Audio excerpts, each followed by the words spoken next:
पीताम्बरादरुण बिम्बफलाधरोष्ठ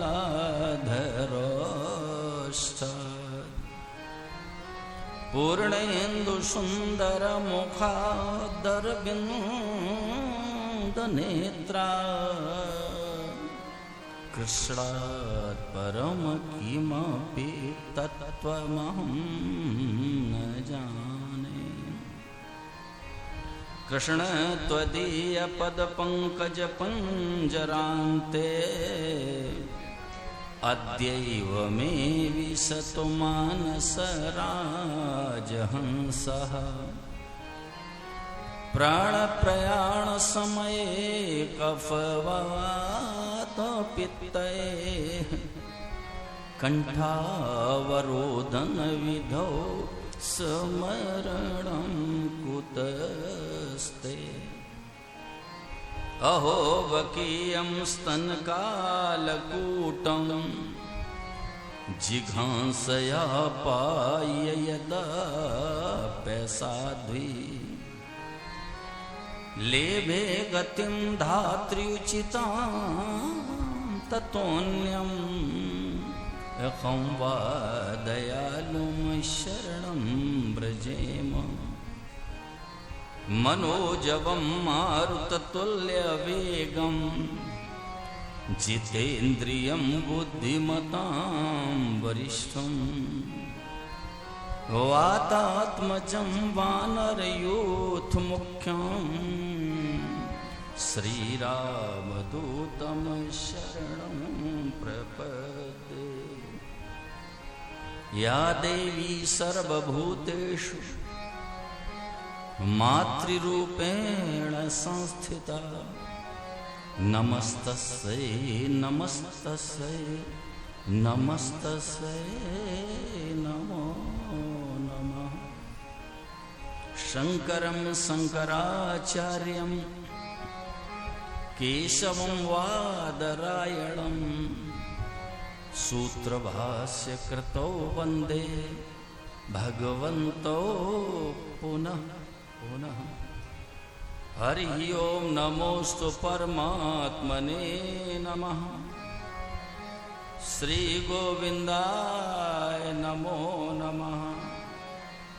श्री गुरुचरण कमलेभ्यो नमः।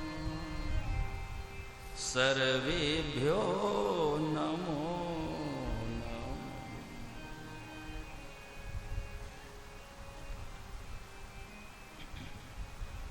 अब आप लोग शांत हो जाएं, मोबाइल को बंद कर लें,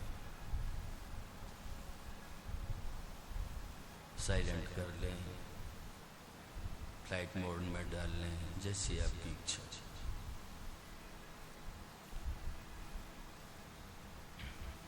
बिल्कुल शांत हो जाओ, किसी तरह का सांसारिक चिंतन मत करो। मन में जो हलचल है उसको भी स्थिर करो, शांत करो, ध्यान से सुनो। बीच में उठने का यत्न मत करना। आरती के पहले जाने से बहुत बड़ा दोष होता है, आरती का निरादर होता है। जिन माताओं के साथ छोटे बच्चे हैं उनसे मेरा विशेष अनुरोध है, बच्चों को अपनी गोद में पास में रखें, यहाँ सभा में छोड़े नहीं।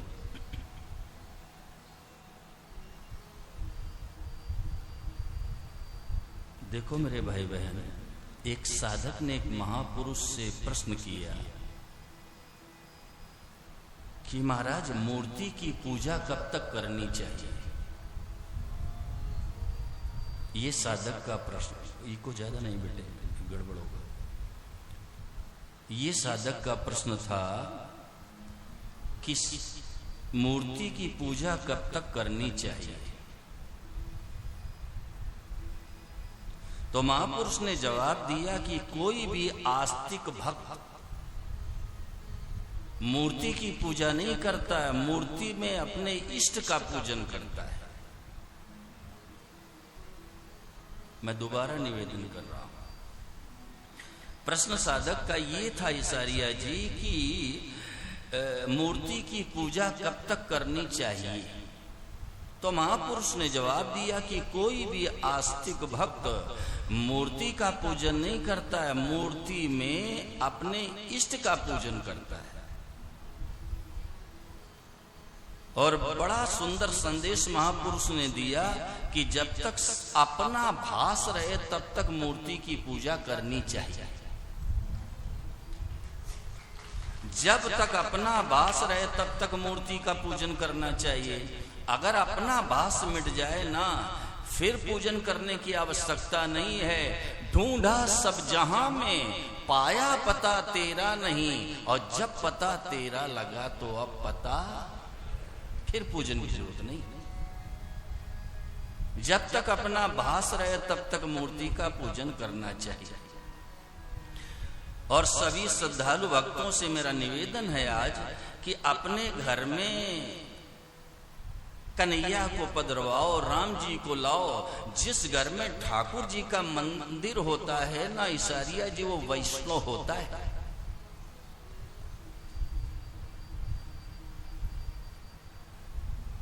आपने भवन तो बहुत सुंदर बना करके खड़ा कर दिया, लेकिन जिन प्रभु की कृपा से उस भवन का निर्माण हुआ उनके लिए जगह ही नहीं।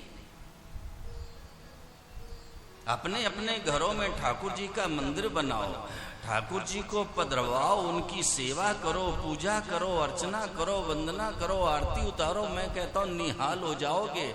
आप ये मत समझो कि ये पीतल की मूर्ति है।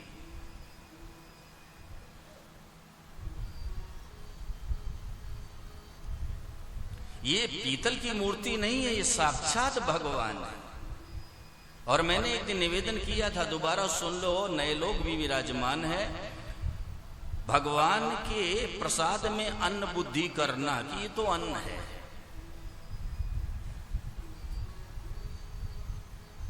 और गंगा जल में जल बुद्धि करना, कि ये तो जल है। अरे भाई, गंगा जल जल नहीं है ईसारिया जी। मेरे प्रभु जब राजा बलि के ऊपर कृपा करने के लिए गए तो राजा बलि तो प्रसन्न हो गए कि ब्राह्मण देवता आ गए। 52 अवतार भगवान का, ब्रह्मचारी का स्वरूप, प्रसन्न हो गए। उठ करके प्रणाम किया और कहा महाराज पधारिए, बड़ी कृपा की, बोलो क्या आज्ञा है। तो भगवान ने कहा 3 पग पृथ्वी। राजा बलि ने विचार किया, इनका स्वरूप छोटा सा, नन्हे नन्हे पैर हैं, अब ये 3 पग पृथ्वी में क्या करेंगे। तो राजा बलि के मुख से निकल गया ईसारिया जी कि महाराज और कोई आज्ञा करो ना। बोले ब्राह्मण को संतोषी होना चाहिए। लेकिन कथा आप सबको पता है, निवेदन इतना है, तीसरा पग रखने की जगह नहीं बची। ब्रह्मांड तक भगवान बढ़ गए, और जब ब्रह्मांड तक भगवान बढ़ गए, चरण ब्रह्मलोक में पहुंचे तो ब्रह्मा जी बैठे हुए थे। दृष्टि पड़ी तो प्रसन्न हो गई, ये मेरे प्रभु के चरण हैं। कमंडलों में जल रखा हुआ था, उसी से प्रक्षालन किया, वही मां गंगा है। तो ये मत समझ लेना कि ये साधारण जल है। गंगा जल ये साधारण जल नहीं है, उसमें जल बुद्धि नहीं करनी चाहिए। वो साक्षात भगवान के चरणों का अमृत है।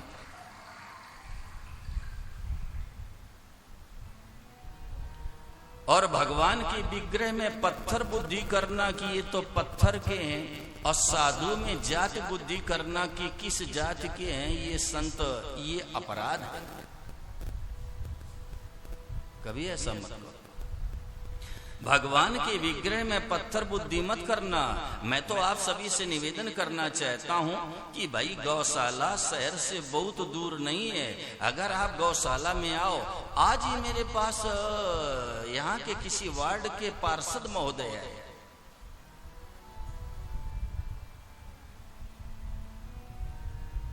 उन्होंने गौ सेवा की इच्छा व्यक्त की। तो मैंने कहा सुनो, गौ माता की सेवा से लोक और परलोक सब संवर जाता है। मैंने जीवन में अनुभव करके देख लिया माताओं बहनों, जो गौ माता की सेवा करता है ना, उसका लोक भी संवर जाता है, परलोक भी संवर जाता है। जिसके घर में विपन्नता हो वो घर संपन्न हो जाता है। असाध्य से असाध्य रोग मिट जाते हैं ईसारिया जी। गौ माता का दर्शन करने से सभी देवी देवताओं के दर्शन हो जाते हैं। गौ माता को नमस्कार करने से, प्रणाम करने से, सेवा करने से सभी देवी देवताओं को प्रणाम भी पहुंच जाता है। सबकी सेवा भी हो जाती है। भगवान की ऐसी कृपा रही सारिया जी कि दोनों बार लॉकडाउन में मैं गौशाला में ही ठहरा, दोनों बार पूरा लॉकडाउन, दोनों बार। नौजवान लड़के सुबह आते और कहते स्वामी जी हमारी शिक्षा इतनी है, क्या करूं, कहीं नौकरी नहीं मिले। मैं उनसे कहता गौ माता की सेवा करो। तो वाह क्या भगवान की ऐसी लीला कि जब वो सेवा करने के लिए आने लगे, 2-2, 3-3 घंटे नौजवान लड़के सेवा करते, उनको सरकारी नौकरी मिल गई, गवर्नमेंट जॉब। और जब भी मुझसे मिलने आते हैं उनके नेत्र सजल हो जाते हैं, कहते हैं स्वामी जी गौ माता की कृपा से मैं तो निहाल हो गया। देखो दौलत कोई भी दे देगा, सज्जनों पैसा कोई भी दे देगा, गौशाला में आओ तो शरीर से सेवा करो, करके देख लो, लाभ हो तो आपको, हानि हो तो मेरी, मुझे दे देना। पैसा कोई भी दे देगा, जितेंद्र गौ माता की सेवा शरीर से करो, गौशाला में जाओ, गोबर हटाओ, चारे की व्यवस्था करवाओ, जो वहां कार्य है गौ माता का वो करो।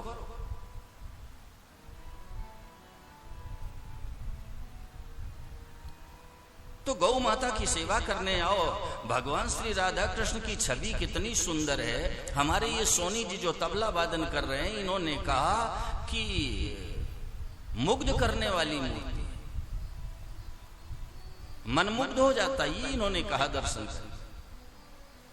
तो ये भाई पत्थर की मूर्ति नहीं है, ये साक्षात राधा कृष्ण बैठे हुए हैं। सज्जनों आप मानो न मानो, मैं आपको समझा दूं, मैं अपने में ताकत नहीं मानता, लेकिन मुझे पूरा विश्वास है कि ये राधा कृष्ण ही बैठे। और जब भी आओ यहाँ दर्शन करने के लिए तो सावधानी से सुनिए, इस तरह से प्रभु को का दर्शन करो, इस तरह से उनको प्रणाम करो कि आंखों में आंसू आ जाए, पूरा शरीर रोमांचित हो जाए, ये कंठ अवरुद्ध हो जाए, लवली चावला निहाल हो जाओ, निहाल। हमारा एक धर्म ग्रंथ है जिसका नाम है श्रीमद् महाभारत, उसमें लिखा है ईसारिया जी, श्रीमद् महाभारत में 7 शब्दों में लिखा हुआ है, एकोपि कृष्णस्य कृतः प्रणामो दशाश्वमेधी वव्रतेन तुल्या दशाश्वमेधी पुनरेति जन्म कृष्ण प्रणामी न पुनर्भवाय। शास्त्र कहता है माताओं बहनों, एक बार भगवान श्री कृष्ण को प्रणाम करने से 10 अश्वमेध यज्ञ करने के बाद स्नान करने के फल के समान होता है। एक बार,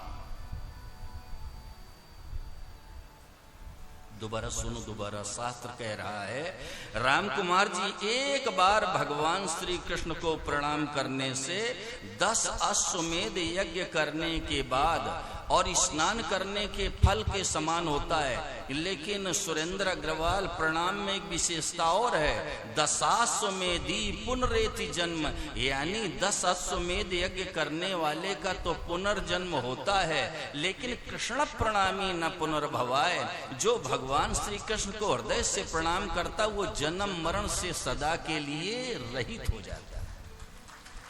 ये महाभारत में लिखा है। भगवान के मंदिर में जाओ, ठाकुर जी के चरणों में जाओ तो हृदय से प्रणाम करो। मन में चंचलता नहीं होनी चाहिए, एकाग्रता होनी चाहिए बब्बी जी। और ठाकुर जी के चरणों में जाते ही आंखें गीली हो जाएं, पूरा शरीर हमारा रोमांचित हो जाए कि ओहो मैं तो प्रभु के चरणों में आ गया, मैं तो अपने केशों के चरणों में आ गया। ऐसा भाव बन जाए बब्बी, महात्मा बन जाओगे, हनुमानगढ़ में महात्मा।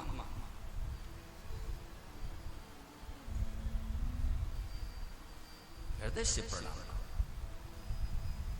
पूरा शरीर रोमांचित हो जाए कि मेरे प्रभु। ब्रह्मलीन सदैव स्वामी श्री शरणानंद जी महाराज ईसारिया जी हमारे राष्ट्र के बड़े विलक्षण महापुरुष हुए, प्रज्ञा चक्षु महात्मा। 10 वर्ष की अवस्था में आंखें चली गई और वो कन्हैया को अपना मित्र मानते थे, दोस्त, और हमेशा कहा करते थे श्याम सुंदर कि क्या बताऊं, याद भी नहीं करता हूं, लेकिन पट्टा पीठ पर चढ़ा रहता है, ये कहते थे। कि याद भी नहीं करता हूं। पट्टा पीठ पर चढ़ा रहता। क्यों? उन्होंने अपने केशव से, अपने श्याम सुंदर से, अपने मित्र से इतनी ज्यादा नजदीकी कर ली थी, इतना अपनापन कर लिया था कि उनके श्रीमुख से निकलता था कि याद भी नहीं करता हूं, पट्टा पीठ पर चढ़ा रहता है। बिहारी जी के पावन प्रांगण में खड़े थे इंद्र जी वृंदावन में। होली का समय था और जैसे महापुरुष को किसी व्यक्ति ने देखा तो मुंह से निकल गया, महाराज आप यहां कैसे पधारे? बोले ठाकुर जी के दर्शन करने आया। बोले आपकी आंखें तो हैं नहीं, आप दर्शन कैसे करोगे? नेत्र नम हो गए महापुरुष के। एक संदेश बिखेर दिया राष्ट्र में, मुंह से निकला कि भैया मेरे नेत्र नहीं है तो क्या मेरे ठाकुर जी की भी आंखें नहीं है?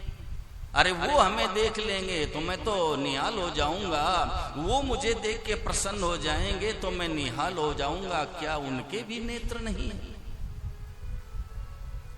पुजारी जी पिचकारी चला रहे थे, होली का समय था। दो आदमी साथ में उनके गए थे क्योंकि प्रज्ञा चक्षु महात्मा। और जब उन लोगों ने देखा कि पुजारी जी बार बार पिचकारी चला रहे हैं ये रंग की, कहीं महाराज जी के नेत्रों की तरफ रंग न चला जाए, तो ऐसे हाथ कर दिया सामने। और जैसे हाथ किया तो महापुरुष के मुंह से निकला, कौन है ये बड़ा बुद्धिमान आगे हाथ लगा रहा? हटाओ हाथ, मुझे बिहारी जी से होली खेलने दो, मुझे बिहारी जी से होली खेलने दो। ये है भगवान की कृपा, दिव्य चक्षु, दिव्य प्रज्ञा चक्षु महात्मा। मैंने सुना है कि उनका सत्संग राष्ट्र के प्रथम राष्ट्रपति डॉक्टर राजेंद्र प्रसाद भी सुनते थे, ऐसे महात्मा थे। तो दर्शन के संबंध में मैं निवेदन ये करना चाहता हूं सुरेंद्र जी, कभी भी भगवान के पावन श्री चरणों में जाओ तो भाव ये रखो कि उनकी दृष्टि मेरे ऊपर पड़ जाए, वो हमें देख लें, बस हो गया।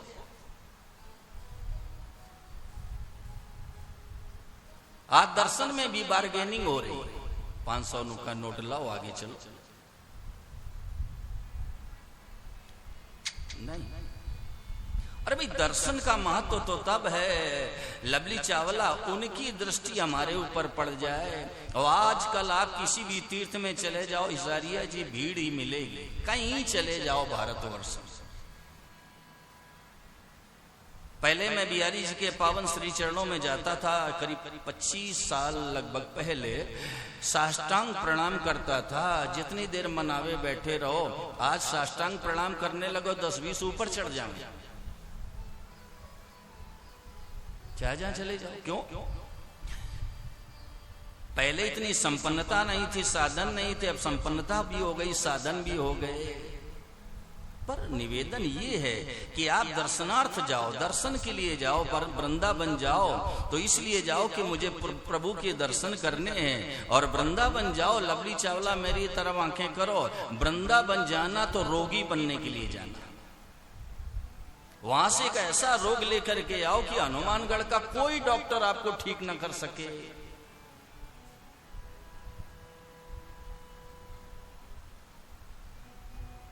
ऐसा रोग लेके आओ वहां से, देखो फिर वृंदावन जाओ तो रोने के लिए जाओ, आंखों से आंसू बहाने के लिए जाओ। वृंदावन में मनोरंजन की दृष्टि से मत जाओ भाई, ये वृंदावन कोई धाम नहीं सारिया जी। वृंदावन मेरे गोविंद का घर है, जहां मेरे प्रभु ने क्रीड़ा की है। आज भी श्याम सुंदर जहां क्रीड़ा करते हैं, आज भी मेरे गोविंद रास लीला करते हैं। माई बाप, आप चले जाओ निधि वन में, एक भी पौधा आपको सीधा नहीं मिलेगा। भगवान के वियोग में, मेरे श्याम सुंदर के वियोग में गोपाल और गोपियां सब जड़वत हो गए। ये वृंदावन कोई साधारण नहीं है सारिया जी, ये साधारण नहीं। वहां मनोरंजन की भावना से मत जाओ, वहां तो इसलिए जाओ कि मेरे प्रभु की कीड़ा स्थली है और जा करके मुझे प्रणाम करना है ठाकुर जी को। अरे जहां की मिट्टी को भी मेरे गोविंद ने चख करके देखा, माई बाप वो धरती साधारण है क्या? लेकिन पढ़े लिखे लोगों का महावीर जी तर्क क्या रहता है कि महाराज जी अब वो वृंदावन, अरे भाई इमारतें बदल गई हैं, चलो मैं मानता हूं गलियां भी बदल रही हैं, लेकिन जरा बताना क्या धरती बदल गई है? क्या आकाश बदल गया है? क्या यमुना मैया बदल गई है? मनोरंजन की भावना से मत जाओ। वहां भक्ति के उद्देश्य से जाओ, भगवान से आत्मीयता करने के लिए जाओ, प्रभु के दर्शनार्थ जाओ, वहां रोने के लिए जाओ और वहां बीमार होने के लिए जाओ। एक प्रेम रोग लेकर के वहां से पधारो हनुमानगढ़ में। लोग पागल तो कह सकते हैं लवली चावला, लेकिन दुनिया जब पागल कह दे तो समझ लेना अब हम कुछ भगवान के लायक हो गए। जिस दिन ये संसार सर्टिफिकेट दे कि लवली तो ऐसा लग रहा है जैसे पागल हो गया, तो समझ लेना अब हम कुछ भगवान के योग्य हुए। क्यों? अरे भाई, परमात्मा के प्रेम में जो मस्त हो जाता है ईसारिया जी, मैं सच कहता हूं, भगवान के प्रेम में जो निमग्न हो जाता है, मस्त हो जाता है, सराबोर हो जाता है, उसकी दशा वही होती है जो पागलों की। बड़े अच्छे भगवान के भक्त हुए हैं सुतीक्षण जी महाराज। माताएं ध्यान दें, ये अगस्त मुनि के शिष्य थे और ये बड़े भोले भाले थे। लवली चावला बड़े भोले भाले। एक दिन गुरु जी कहीं जाने लगे तो शालिग्राम अपने ठाकुर जी को ले जाने लगे। तो सुतीक्षण जी महाराज के मुंह से निकला कि महाराज, अब आप ठाकुर जी को क्यों लेके जा रहे हो? आपने मुझे सेवा पूजा तो बता ही दी है और मैं सेवा करता रहूंगा, आप इनको क्यों ले जा रहे हो? तो अगस्त मुनि ने सोचा बात तो ठीक कह रहा है, तो कहा ठीक है मैं जा रहा हूं और इनकी सेवा विधिवत करना। बोले ठीक है गुरुदेव। अब वो तो चले गए। पास में ही आश्रम के नदी, तो सोचा सुतीक्षण जी ने कि चलो ठाकुर जी को स्नान करा के लाऊं। और जब स्नान कराने के लिए ले गए तो वहां क्या देखा कि नदी के किनारे जामुन का वृक्ष खड़ा है। बढ़िया जामुन लगे थे इशारिया जी, काले काले। लोभ पैदा हुआ, खा लूं। अब सोचने लगे पेड़ पर चढ़ना आता नहीं, करूं क्या? तो उन्होंने विचार किया ये शालिग्राम है ना, इन्हीं से मार मार के गिराता हूं। अब देखो भोला, अब वो शालिग्राम से मार मार करके गिराने लगे जामुन को, और जो गिरते जाएं खाते जाएं, गिरते जाएं खाते जाएं। पेट तो भर गया लेकिन शालिग्राम चले गए नदी। आप सोचने लगे गुरु जी आएंगे तो बड़ी डांट पड़ेगी, क्या करूं? अब बुद्धि क्या लगाई?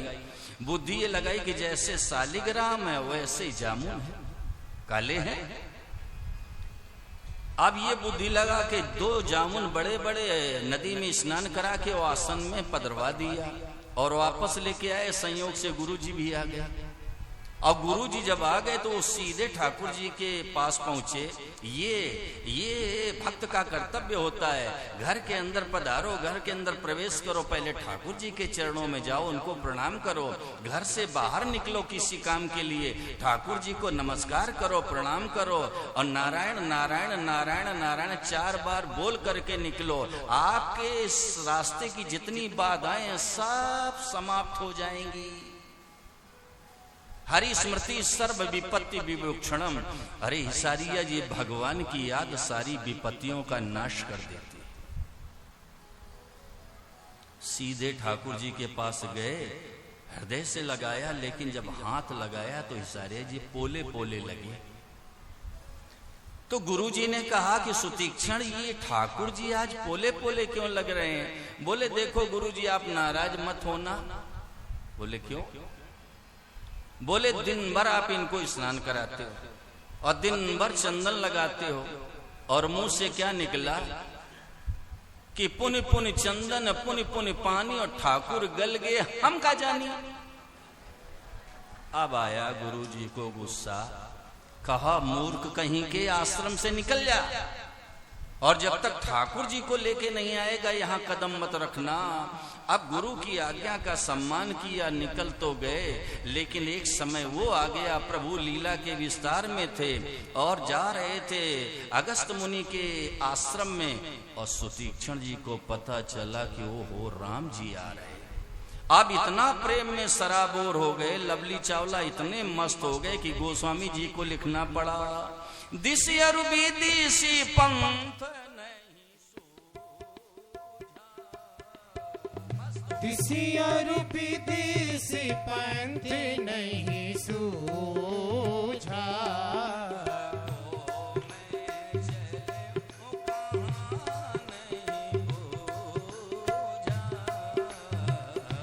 मैं चलूं कहाँ नहीं बूझा,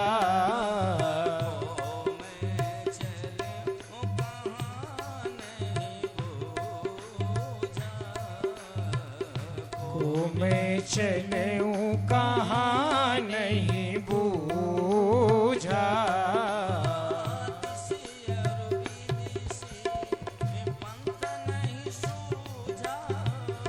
दिसिया विदिसी पंथ नहीं सूझा,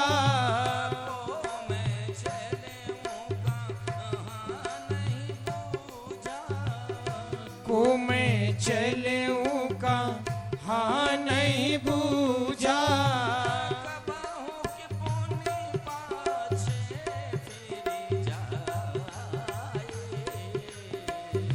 कबहू की पुनी पाछे फिर जाई,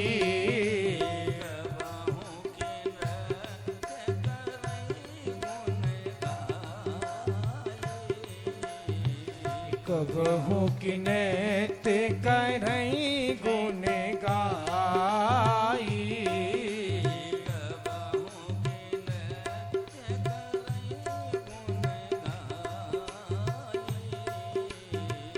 कबहू की नैत करई गुण गाई। सारिया जी क्या दशा हो गई सुतीक्षण जी की, कबहू की पुण्य पाछे फिर जाई, कबहू के नृत्य करई गुण गाई। माताओं बहनों, कभी तो आगे जाते हैं, कभी पीछे चलने लग जाते हैं, कभी मस्त होकर के नाचने लग जाते हैं। लवली चावला बताना, अगर ऐसा कोई आदमी रास्ते में दिख जाए तो आप क्या समझोगे? पागल है ना? अरे भाई लवली जी, यही तो पागलपन मनुष्य को निहाल करता है। यही पागलपन, ठाकुर जी के प्रेम में पागलपन आ जाए, ठाकुर जी के प्रेम में जीवन सराबोर हो जाए, ठाकुर जी के प्रेम से हमारा जीवन रंग जाए। मैं कहता हूं महात्मा बन जाओ, महात्मा।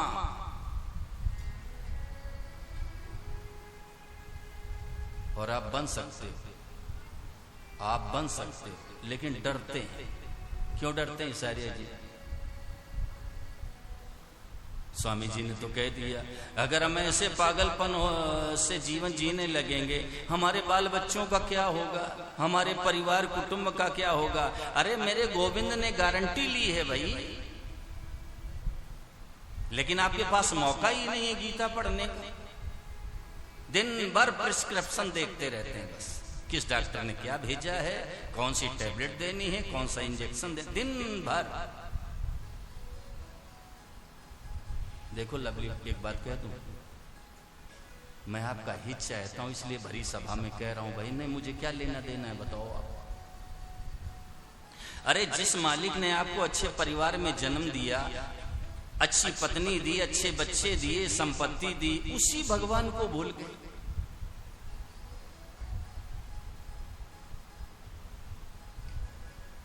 ये हृदय से बात निकालो कि मेरे परिवार का क्या। मैं लवली की बात केवल नहीं कर रहा हूं, सब लोग हृदय से ये निकाल दो कि अगर मैं भगवान के भजन में इतना तल्लीन हो जाऊंगा तो मेरे परिवार का क्या होगा, मेरे कुटुंब का क्या होगा, मेरे बाल बच्चों का क्या होगा। मेरे गोविंद ने गारंटी ली है, भगवान ने कहा अनन्यास चिंतयन्तो माम ये जनाः पर्युपासते तेषाम नित्याभियुक्ता नाम योगक्षेमम वाम्यम। वाम्यम का आशय होता है सिर पर ढोकर ला कर देना। बोलो अब बोलो, ये भगवान के वचन झूठे हो जाएंगे क्या? भगवान कह रहे हैं रामकुमार जी ध्यान दो, आप ध्यान दो। मैं बार बार बलपूर्वक कह रहा हूं कि ये सुनना और सीखना बंद कर दो रामकुमार जी, बंद कर दो आप। ये सुनना और सीखना बंद कर दो और जानना और मानना शुरू कर दो। मैं कहता हूं काम हो जाएगा।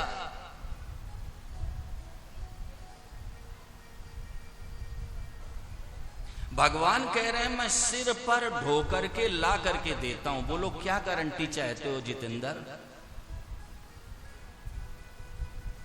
परंतु उस संसार पर आपने विश्वास कर लिया जो बार बार आपको धोखा देता है, बार बार आपको अपमानित करता है, बार बार तिरस्कार करता है, आपको फूटी आंखों देखना नहीं चाहता, उस संसार पर आपने विश्वास कर लिया। और जो भगवान ये गारंटी ले रहे हैं कि भाई मैं सिर पर ढोकर लाकर देता हूं, उस पर विश्वास ही नहीं।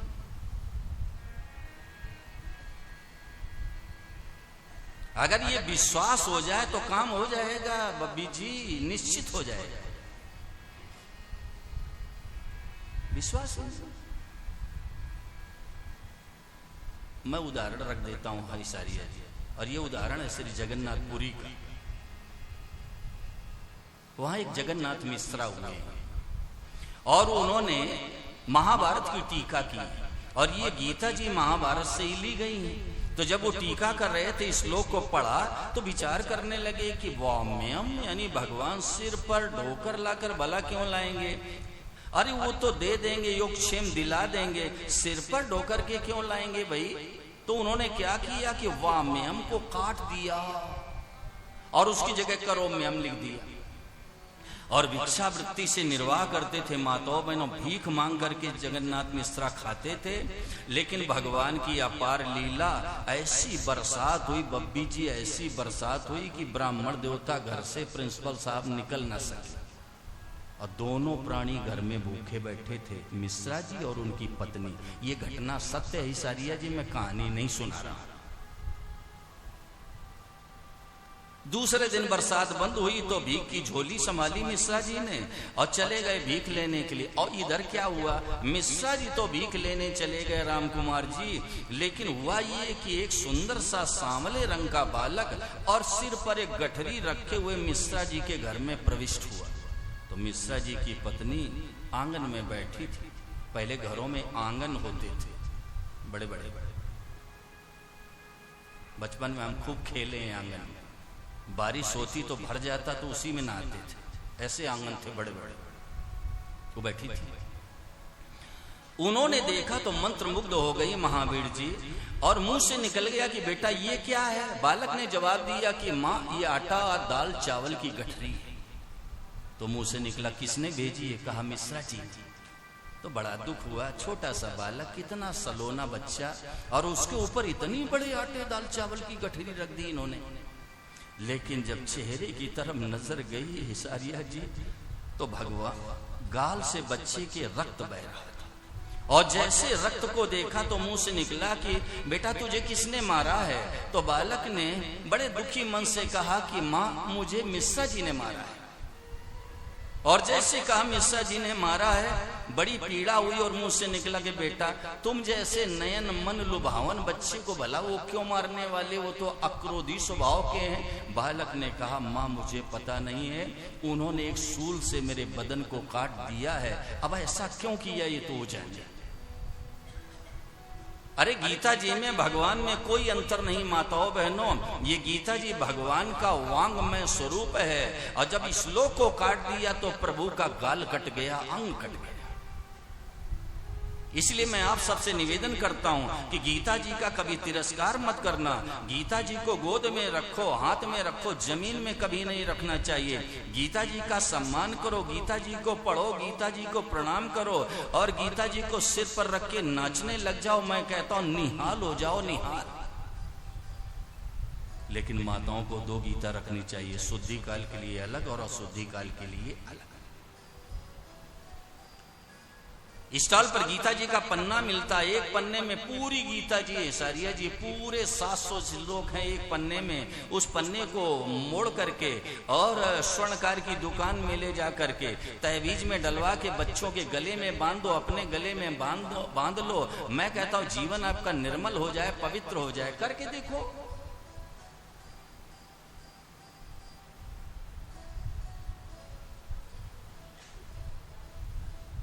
बेटा तुम्हें भला वो क्यों मारने वाले?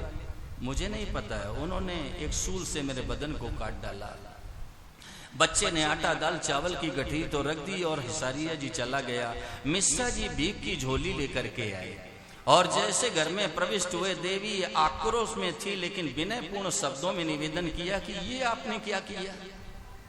इतने सुंदर नन्हे से बच्चे के ऊपर आपने इतने बड़े आटे दाल चावल की गठरी रख दी और आपने उसके मुंह में मार भी दिया तो उसके मुंह से रक्त बह रहा था। इतना सुनते ही इंद्र जी हाथ से भीख की झोली छूट गई और रोने लगे जगन्नाथ मिश्रा, और रोते हुए कहा, देवी तुम भाग्यशालिनी, देवी तुम भाग्यशालिनी हो, मेरे घर में ये आटा दाल चावल की गठरी रख के आने वाला और कोई देवी नहीं हो तो मेरा गीता वक्ता भगवान है, जो अपने सिर पर आटा दाल चावल की गठरी रखकर मेरे घर में डालने आया। रोने लगे वहीं खड़े खड़े आंगन में। तो सज्जनों, मैं निवेदन ये करना चाहता हूं, उन्होंने तुरंत गीता जी को उठाया और चारों तरफ लिखना शुरू कर दिया, वाह में हम, वाह में हम, वाह में हम। संदेश इस क्रम में इतना है कि आप ये चिंता लवली चावला छोड़ के आज यहीं जाना मेरे ठाकुर जी के चरणों में कि मेरे बच्चों का क्या होगा, मेरे परिवार का क्या होगा, मेरे कुटुंब का क्या होगा। मैं सच कहता हूं, अगर आपने परमात्मा के चरणों में न्योछावर कर दिया बच्चों को तो इतना बढ़िया काम होगा कि आप जिंदगी में कल्पना भी नहीं कर सकोगे, इतना बढ़िया होगा। आदमी सोचता मैंने किया, क्या किया? अरे करी गोपाल की होई, जो अपनो पुरुषार्थ मानत अति झूठो है सोई। अरे ये तो भगवान की कृपा से चावला जी हो रहा है, आप कुछ नहीं कर रहे हो। ध्यान देके सुनना। आप जैसे हम बोल रहे हैं ईसारिया जी, अगर थोड़ा सा स्क्रू भगवान ढीला कर दे तो हम एक शब्द बोल सकते हैं, क्या? हिमाचल की धरती, हमीरपुर जनपद, कार्यक्रम चल रहा था शहर में ईसारिया जी, और जैसे मैं मंच से उतरा, ध्यान दे के सब सुनना, विगत कई वर्षों की बात है। तो एक माता जी सामने आ गई, बोले स्वामी जी मेरे घर चलो आप। तो मैंने समझ लिया ये सत्संगी स्वभाव की। तो मैंने कहा कि आपका घर कहाँ? बोले वो सामने जो बंगला है वही है, और हिमाचल की धरती पर चले जाओ। मैं सच कहता हूँ ईसारिया जी, उन्होंने मुंबई को फेल कर दिया। ऐसे ऐसे पहाड़ों पर बंगले खड़े कर रखे हैं, आश्चर्य होता कि वो हो क्या धरती है हिमाचल की, देवभूमि। मैंने कहा माता जी मैं शारीरिक कार्य से निवृत्त होके आ रहा हूं, आप चलो। और वो जब चली गई तो मैं शारीरिक कार्य से निवृत्त होकर के जैसे गया तो मुझे पता लगा ये डॉक्टर NK शर्मा, यानी स्किन के पूरे हिमाचल की धरती के प्रसिद्ध डॉक्टर, उन्होंने मेरा भी इलाज किया था। एक बार स्किन डिजीज हुई, उन्होंने मेरा इलाज किया। उनका नाम था NK शर्मा, पूरी हिमाचल के प्रसिद्ध डॉक्टर। और जैसे मैं घर के अंदर गया, हिसारिया जी व्हील चेयर पर बैठे थे, बच्चों जैसे रोने लगे। मैंने कहा डॉक्टर साहब रो मत। मेरा चित्त पिघल गया रोना सुन के। मैंने कहा आप रो मत। क्या बात है डॉक्टर साहब? तो उनकी पत्नी बीच में आ गई, आंखों से आंसू बहा दिए और कहा स्वामी जी ये हमेशा यही कहते कि मैं क्या था और क्या हो गया। थोड़ा सा भगवान इसको ढीला कर दे, हम क्या कर सकते हैं बताओ? संसार में कोई काम अच्छा हो जाए हमारे द्वारा तो हमेशा ये सुरेंद्र अग्रवाल मानना कि ये प्रभु की कृपा से हुआ है, उनकी शक्ति से हुआ है, हमारे पुरुषार्थ से नहीं हुआ है। और कोई गलती हो जाए तो हमारी भूल से हुआ है, ये मानना।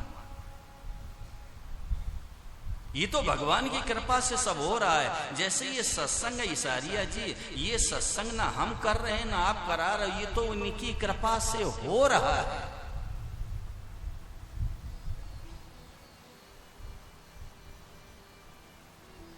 हो रहा है, ये मानो। जो भी अच्छा काम जीवन में हो जाए हमेशा ये मानो ये मेरी प्रभु की कृपा से हो रहा है। बस वापस विषय में आओ। संदेश इस क्रम में इतना है कि ये हृदय से बात निकालो कि मेरे बाल बच्चों का क्या होगा। आप किशन गोदारा सच्चे हृदय से भगवान में लग जाओ, अपने जीवन को परमात्मा के प्रेम से रंग दो, सराबोर कर दो। हमारी जगह केवल भगवान ही रह जाए। साधक का तो ये पुरुषार्थ है कि हमारी जगह भगवान ही आ जाए, हमारा अस्तित्व ही समाप्त हो जाए। ये है भक्ति, इसको कहते हैं भक्ति, इसको कहते हैं प्रेम।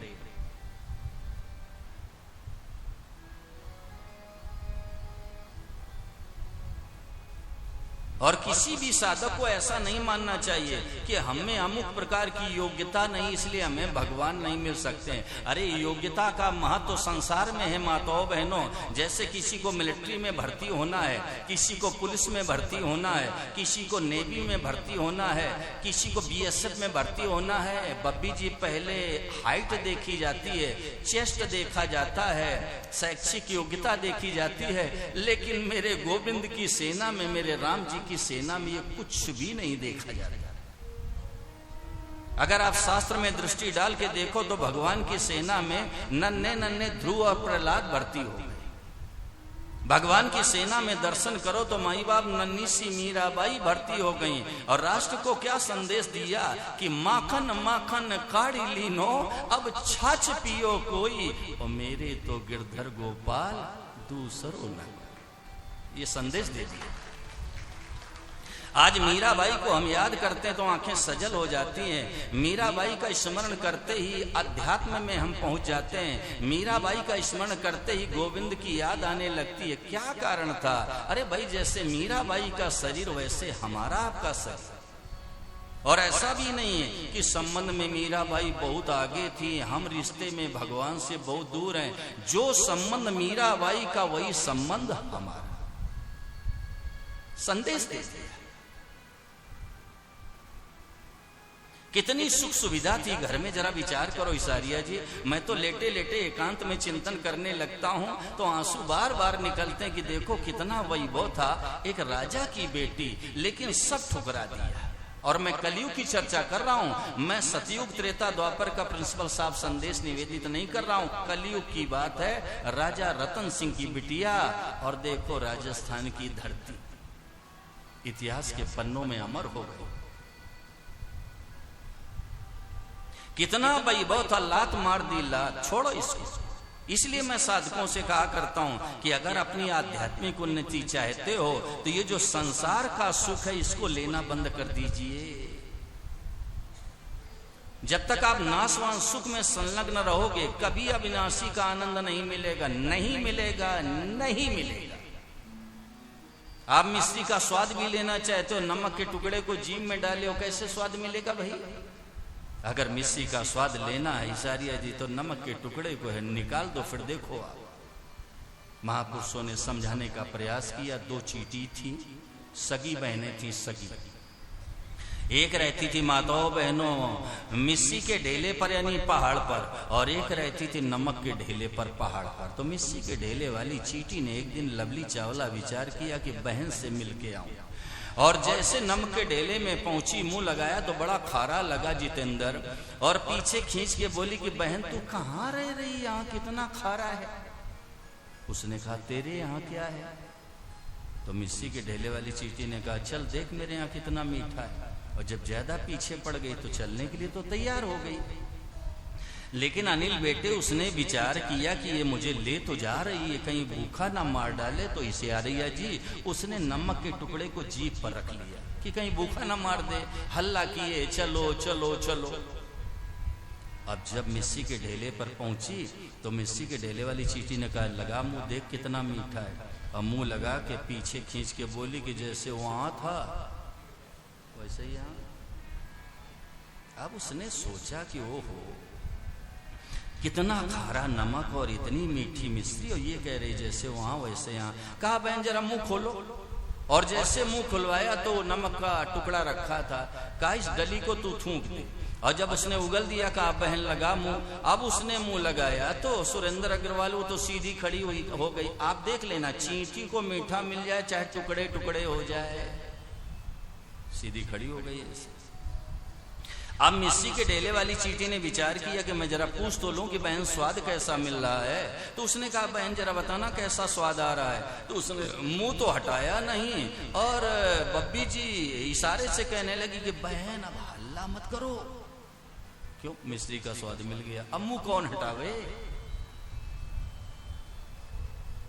ऐसे मैं निवेदन ये करना चाहता हूं भाई कि अगर आपको परमानंद की प्राप्ति करनी है, भगवान के प्रेम की प्राप्ति करनी है, तो ये संसार का सुख लेना बंद कर दीजिए। आप संसार का नाशवान सुख भी चाहते हो, कल्याण उद्धार भी चाहते हो, परमानंद की प्राप्ति भी चाहते हो, भगवत चरणों का प्रेम भी चाहते हो। अमित मास्टर साहब, इम्पॉसिबल, कठिन नहीं, इम्पॉसिबल। मैं झूठी बात कहने नहीं आया।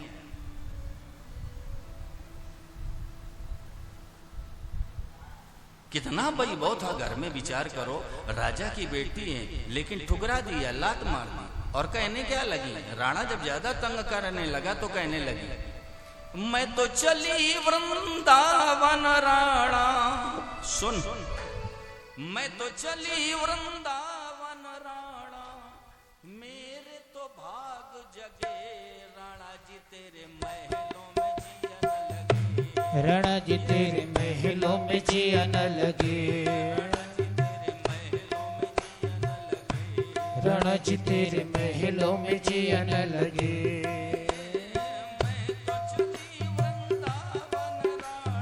मैं तो चली वृंदावन राणा, मैं तो चली वृंदावन राणा,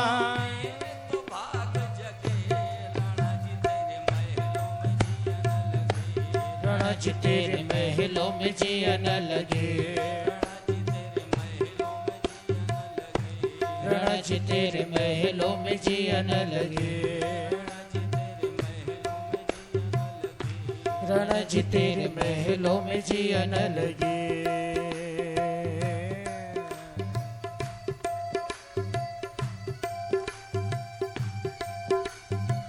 ये संभाल अपना राजमहल, मैं चली ये ले।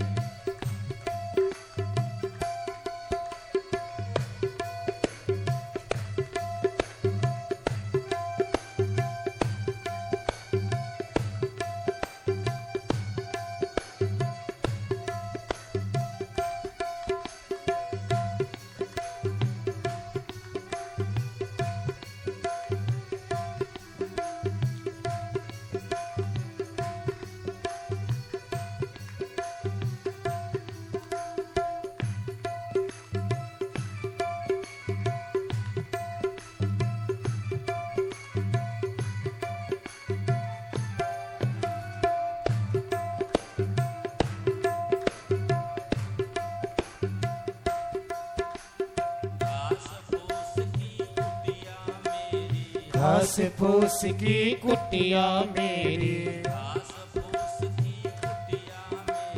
घास फूस की कुटिया मेरी, राणा जी आगे तुलसी का बाग लगे। राणा जी आगे तुलसी का बाग लगे।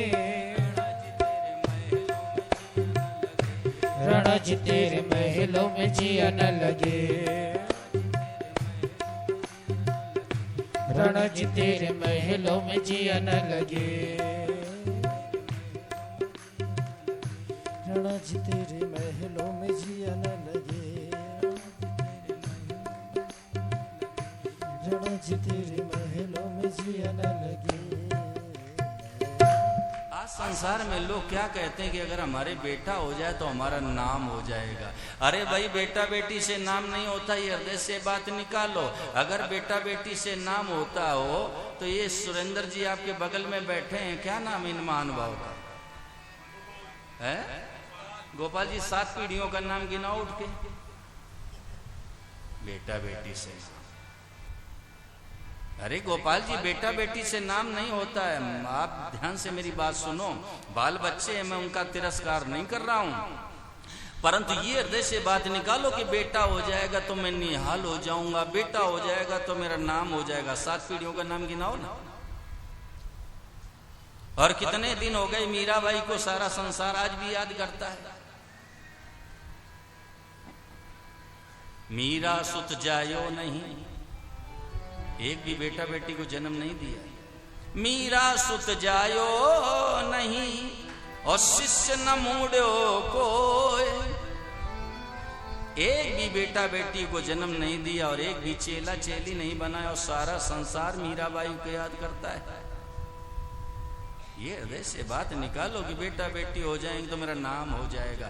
नाम होता है भगवान से अपनापन करने से, नाम होता है भगवान से आत्मीयता करने से, नाम होता है भगवान से प्रेम करने से। वापस विषय में आओ, संसार में योग्यता की आवश्यकता है भाई। आप हमारे भगवान की सेना में झांक करके देखो तो पत्थर की अहिल्यावती हो गई। अरे भाई क्या कहूं, राम जी की सेना में नजर डालो, आमिष भोगी मांसाहारी जटायु भर्ती हो गया। भगवान लीला के विस्तार में जटायु के पास पहुंचे तो गोद में संभाला और शीश पर हाथ रख दिया, और जैसे हाथ रखा नेत्र खोले और राघव को देखा तो नेत्र नम हो गए। लेकिन इस प्रसंग में दृष्टि डाल करके देख लेना, जटायु मुस्कुरा रहे हैं, पढ़ के देखना। लेकिन राम जी रोने लगे। अरे यही जीव का पुरुषार्थ है राम कुमार जी, यही जीव का पुरुषार्थ है कि वो जगदीश को रुला दे। जटायु ने भगवान को रुला दिया और राम जी को कहना पड़ा, जल भरी नयन कहीं रघुराई, जल भरी नयन कहीं रघुराई,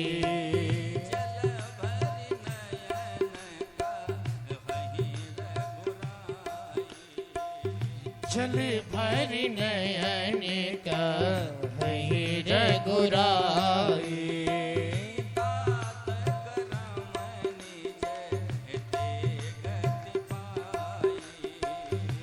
ताते करम निज ते गति पाई,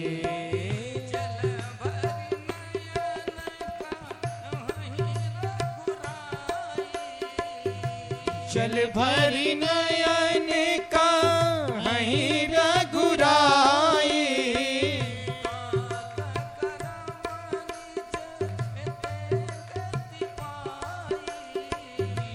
ताते करम निज ते गति पाई,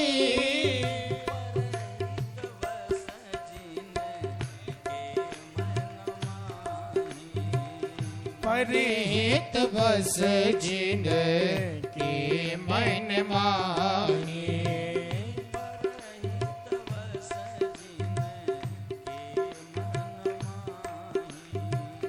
परिहित बस जिन के मन मानी,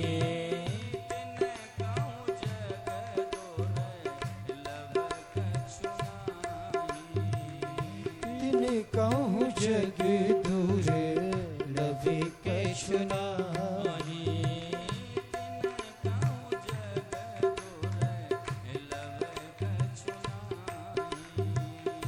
दिन कहूँ जग दूर लभी कछु नाही।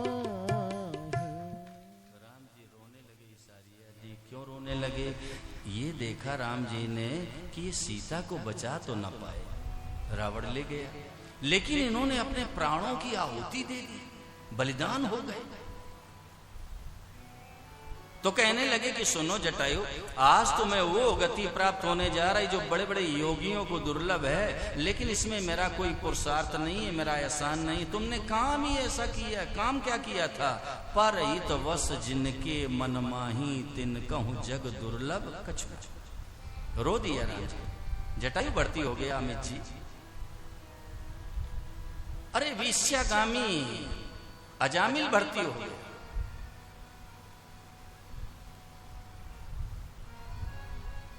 तो योग्यता का स्थान है संसार में। मास्टर साहब ध्यान दो, साधक को कभी ये नहीं सोचना चाहिए कि हमारे अंदर अमुक प्रकार की योग्यता नहीं है, हमें भगवान कैसे मिलेंगे। देखो ये जो मानना है ना राम कुमार जी, ये भगवान की महिमा को न जान करके उनकी कृपा का अनादर करना है। साधक ध्यान दे, मैं दोबारा निवेदन कर रहा हूं। जो ऐसा मानता है कि मुझे अमुक प्रकार की योग्यता नहीं प्राप्त है, हमें भगवान कैसे मिलेंगे, ऐसा मानना माताओं बहनों भगवान की महिमा को न जान करके उनकी कृपा का अनादर करना क्यों। अमित मास्टर साहब भगवान साधक को जब भी मिलते हैं अपनी कृपा से प्रेरित होकर ही मिलते हैं, तो हम तो उनकी कृपा का अनादर कर रहे हैं। फिर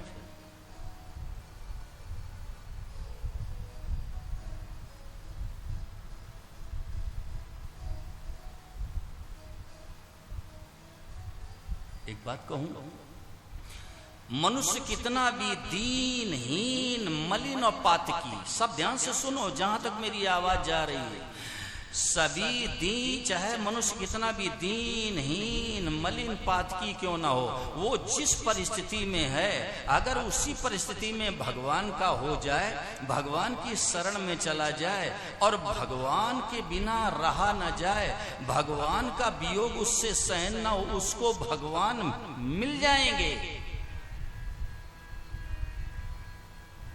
फिर सुनो, मनुष्य कितना भी दीनहीन, मलिन, पातकी हो, और वो जिस स्थिति में, इसारिया जिस परिस्थिति में है, वैसा ही भगवान के चरणों की शरण में चला जाए और भगवान से मिलने की जीवन में व्याकुलता पैदा हो जाए, भगवान का वियोग उससे मास्टर साहब किसी तरह से सहन ना हो, ऐसे पातकी को भगवान मिल जाएंगे।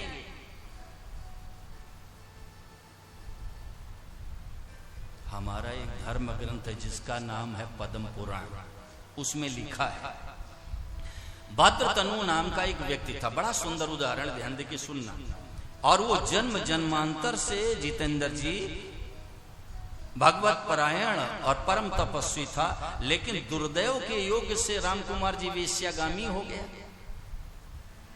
और एक दिन की बात है माताओं बहनों, उसके पिताजी का श्राद्ध था, तो उसकी सती साध्वी पत्नी ने कहा इंद्र जी कि देखो भाई, आज आप नियम से रहना, क्योंकि आज पिताजी का श्राद्ध है। लेकिन गोपाल, उसने अपनी सती साध्वी पत्नी का कहना तो माना नहीं, और वो पहुंच गया वेश्या के पास में, और अपने प्रेम की जैसे उत्कट कहानी व्यक्त की, वैसे उस वेश्या ने फटकार लगाई और कहा, चला जाए यहां से, तू ब्राह्मण है, आज तेरे पिता का श्राद्ध है, और तू अपने पिता के लिए एक साधारण सा नियम नहीं निभा सकता है, तो मेरे लिए जीवन में क्या करेगा, जा यहां से। और एक बात कह दूं बब्बी, जब संसार का तमाचा लगता है ना मनुष्य के जीवन में, तब उसके कदम भगवान की तरफ बढ़ते हैं, याद रखना।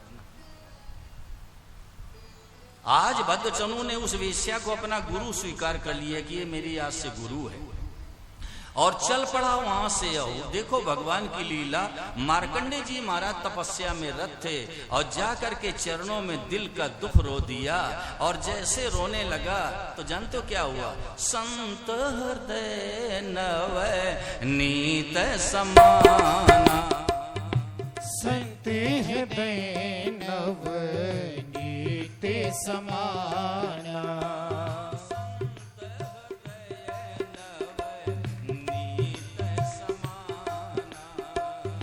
संत हृदय नवनीत समाना,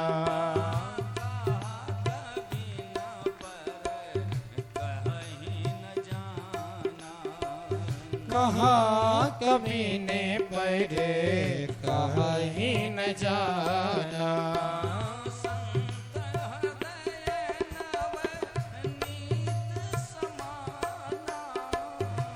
संत हृदय नवनीत समाना,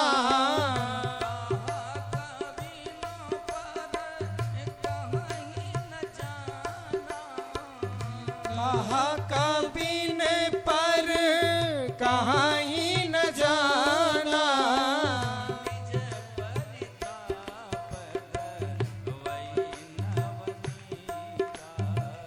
निज परिताप दबहि नवनीता,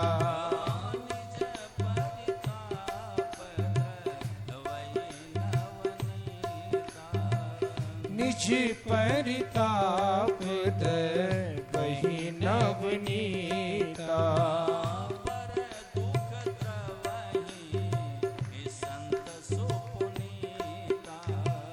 पर दुख द्रवहि संत सुपुनीता,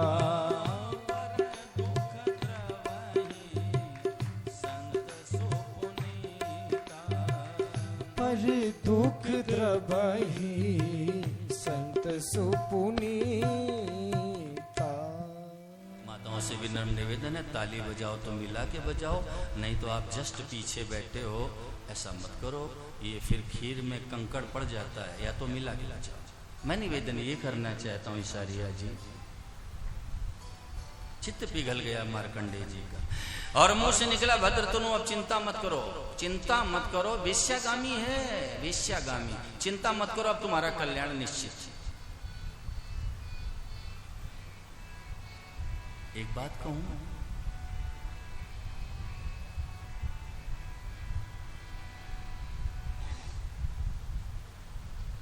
संतों की कृपा से जीव का कल्याण बहुत आसानी से हो सकता है, लेकिन संतों की कृपा मिले कैसे, ये प्रश्न पैदा होता है। तो मैं निवेदन ये करना चाहता हूं अमित मास्टर साहब कि जिसकी भी कृपा आपको प्राप्त करनी है, आप उसके अनुकूल हो जाओ। गुरु की कृपा प्राप्त करनी है, गुरु जी के अनुकूल हो जाओ। संतों की कृपा प्राप्त करनी है, उनके अनुकूल हो जाओ। अगर भगवान की कृपा प्राप्त करनी है तो उनके अनुकूल हो जाओ। अनुकूल होना क्या है, जैसा वो कहें, जिसमें वो प्रसन्न रहें, जिसमें उनकी खुशी हो, वैसे बन जाओ, उनकी कृपा आपको मिल जाएगी। ये रास्ता है। और अगर कोई संत हाथ पकड़ ले, अगर कोई संत हाथ पकड़ ले तो समझ लेना अब तो कल्याण निश्चित। लेकिन भाई देखो, वर्तमान की मैं ज्यादा बात नहीं कर रहा हूं। आज तो ऐसे हाथ पकड़ लेंगे कि 5 लाख तो देगा ही कम से कम। मैं उनकी बात नहीं कर रहा हूं, ध्यान देके सुनो।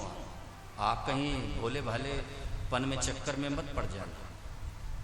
मैं निवेदन कर रहा हूं शास्त्र के अनुसार ईसारिया जी, महाभारत युद्ध का समापन हो गया था और भगवती कुंती की दृष्टि गई तो आंखें गीली हो गईं कि ये धृतराष्ट्र और गांधारी दोनों अंधे हैं, अब इनकी सेवा कौन करेगा। देखो इतना त्रास दिया, इतनी पीड़ा पहुंचाई, लेकिन धन्य है देवी भगवती कुंती, उनके मन में भाव पैदा हुआ मैं सेवा करूंगा। लेकर के घर में आ गई और सेवा आरंभ कर दी। और महात्मा विदुर जब तीर्थ यात्रा से वापस आए और जैसे ही सब दृष्टांत सुना और सारा वृत्तांत सुनने के बाद और दृष्टि गई तो क्या देखा कि धृतराष्ट्र और गांधारी कुंती के घर में एकांत में पहुंचे और जाकर के फटकार लगा दी कि तुमने पांडवों के मारने के लिए क्या क्या षड्यंत्र रचे, आवाज उन्हीं के टुकड़ों में कुत्तों जैसे दुम हिलाते अभी भी पड़े हो। रो दिया धृतराष्ट्र ने, इंद्र जी रो दिया और कहा भैया विदुर मैं कहां जाऊं, 100 में 1 भी नहीं बचा है इंद्राज, मैं कहां जाऊं। महात्मा विदुर ने हाथ पकड़ लिया और जैसे हाथ पकड़ करके लेके चले गए, प्रातः काल भगवती कुंती विलाप करने लगी कि मुझसे कौन सा अपराध हो गया, बिना बताए चले गए, क्या अपराध हो गया। उसी समय श्री नारद जी महाराज पधारे, कहा आप चिंता न करो, अब उनका हाथ एक महात्मा ने पकड़ लिया, अब कल्याण उनका जरूर हो। कोई जीवन मुक्त भगवत प्राप्त प्रभु प्रेमी महात्मा अगर आपके प्रति आकर्षित हो जाए, आपकी सेवा से प्रसन्न हो जाए, आपके आचरण से खुश हो जाए, वो गले से लगा ले, हृदय से लगा ले, हाथ पकड़ ले, समझ लेना आप कल्याण निश्चित। एक सत्य घटना सुना रहा हूं माताओं बहनों, राजस्थान की धरती हिसारिया जी, एक छोटा सा बालक और उसके माता पिता दुनिया से चले गए। बच्चा अनाथ हो गया, छोटा बच्चा दुनिया से माँ बाप चले गए। बालक ने घर छोड़ दिया, एक ठाकुर साहब की हवेली में पहुंच गया बब्बी जी, और जब हवेली में पहुंच गया तो ठाकुर साहब को भी दया आई और बच्चे को अपने घर में रख लिया। अब वो काम क्या करता था कि ठाकुर साहब के घर में जो गाय के बछड़े थे उनको चराने ले जाता, और एक दिन बछड़े चरा करके लाया आचार्य जी, खूंटे में बांध दिए। बालक था, घर के अंदर आना जाना था, आंगन में जाकर बैठ गया, दासी से कहा कि मुझे भोजन लाओ, भूख लगी। छोटा बच्चा, माँ बाप संसार से चले गए। दासी ने क्या किया, इंद्र जी सूखी बासी रोटी बाजरी की सामने रख, काले खा ले। और जैसे बाजरी की रोटियों को देखा तो हृदय में भाव पैदा हुआ, ये बाजरी की सूखी रोटी है, ये गले के नीचे कैसे उतरेंगी। तो उसके मुंह से निकल गया कि मुझे थोड़ी सी राबड़ी दे दे तो मैं ये रोटी खा लूं। और जैसे बालक ने कहा कि राबड़ी दे दे मैं रोटी खा लूं, तो दासी के मुंह से निकल गया, बड़ा यार राबड़ी खाने वाला, खाना हो तो खा, नहीं तो चला जा। बड़ा दुख हुआ, माँ बाप तो दुनिया से चले गए, ठाकुर साहब की हवेली में बैठा हूं, भूख लगी है और मैं इससे कह रहा हूं कि ये रोटियां नहीं है ऐसे मैं खा पाऊंगा, थोड़ी राबड़ी दे दे। तो कह रही है खाना हो तो खा ले और नहीं तो जा, बड़ा यार राबड़ी खाने वाला। अब देखो भगवान की लीला, सुरेंद्र अग्रवाल उसने रोटियों को तो आंगन में पटक दिया और ठाकुर साहब का घर छोड़ दिया। चला जा रहा था, रास्ते में माताओं बहनों और संत मंडली कहीं जा रही थी और एक संत की दृष्टि गई तो समझ गया कि अनाथ बच्चा है। आगे जाकर के मुंह से निकल गया कि बेटा मेरे साथ चलेगा। बच्चे ने कहा हाँ चलूंगा। तो संत ने हाथ पकड़ लिया, बस हाथ पकड़ते ही भाव पैदा हुआ कि अब इसको मैं महापुरुष बनाकर ही छोड़ूंगा। लेके साथ चले गए, बालक को शिक्षा दिलाई, संस्कार डाले। समय गुजरा तो क्या हुआ हिसारिया जी, उसका प्रारब्ध देखो और संत कृपा देखो, वो महामंडलेश्वर बन गया, महान विद्वान हो गया, महामंडलेश्वर। और संतों का स्वभाव होता है ये जगह जगह भ्रमण करते हैं। मैंने बचपन में सुना है कि बहता हुआ जल और रमता हुआ जोगी हमेशा स्वस्थ रहता है, हमेशा शुद्ध रहता है। इसलिए साधु को चलते रहना चाहिए, एक जगह नहीं रुकना चाहिए। मैंने तो महाराज जी के श्रीमुख से सुना है माताओं बहनों कि ऐसे ऐसे संत हुए हैं कि एक दिन के अलावा दूसरे दिन किसी वृक्ष के नीचे भी नहीं रुकते हैं। क्यों? इस वृक्ष में मेरी आसक्ति हो जाए। वो भी फंसाने वाला है। एक पौधे के नीचे, वृक्ष के नीचे भी दूसरे दिन आसन नहीं लगाते हैं। क्यों? इससे आसक्ति हो जाए। बहता हुआ जल निर्मल रहता है, अगर स्थायी हो जाए, ठहर जाए, गंदा हो जाए। चलता हुआ साधु हमेशा शुद्ध रहता है, वो चलता रहे चलता रहे चलता रहे। भ्रमण करने के लिए निकले, शिष्य साथ में थे सब। अब भगवान की लीला देखो, इंद्र जी ठाकुर साहब के गांव में आ गए और तो छोड़ो हवेली में आ गए। और जैसे ही ठाकुर साहब ने संतों के दर्शन किए, नेत्र नम हो गए, प्रसन्नता की सीमा नहीं रही कि ओहो आज संत चरण मेरे घर में पधारे। गंगा मैया स्वयं आ गई, बड़े गदगद हुए। संतों की निवास की व्यवस्था की गई, भोजन की तैयारी होने लगी, आंगन में पंगत लग गई। और जब आंगन में पंगत लग गई, संत भोजन पाने लगे। एक बात और कह दूं हिसारिया जी, संत जब भोजन कर रहे हो तो दर्शन जरूर करना चाहिए, और चोर के ऊपर मार पड़ रही हो तो दर्शन जरूर करना चाहिए। दो काम, चोर की पिटाई हो रही हो तो दर्शन जरूर कर लेना, और संत भोजन कर रहे हो तो दर्शन जरूर करना। आप चले जाना कुंभ मेले में, प्रातः काल कोई खिचड़ी का भोग लगा रहा है ठाकुर जी को, कोई पूड़ी और हलवे का भोग लगा रहा है। संत मंडली ने जिस समय मार्ग से गुजरती है, लोग अपने अपने शिविरों से बाहर आकर के प्रणाम करते हैं, अपने को धन्य मानते हैं कि संतों के दर्शन हो गए। संत दरस जिम पातक टरई, अरे जीवन मुक्त महापुरुषों का दर्शन करने से पाप नष्ट हो जाते हैं।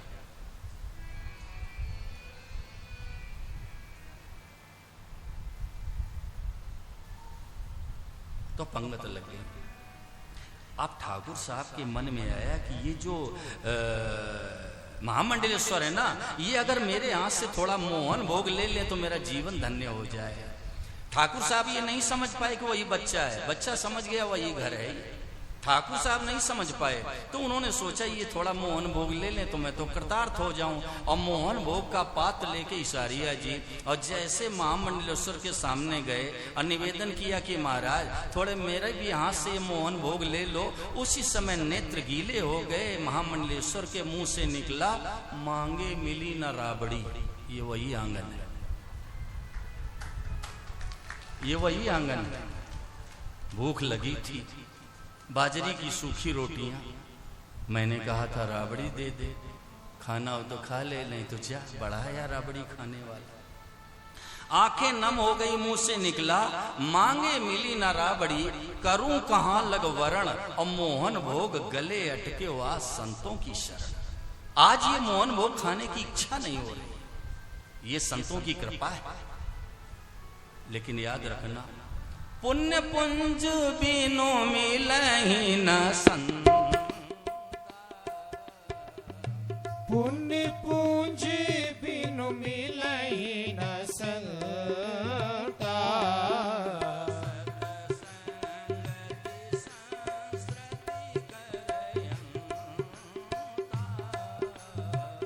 सत्संगति संस्कृति करवंता,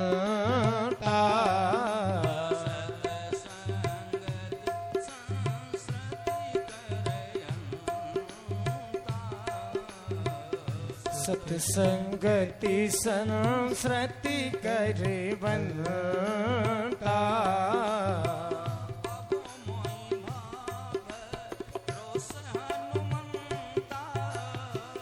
अब मोहि भाव रोष हनुमंता,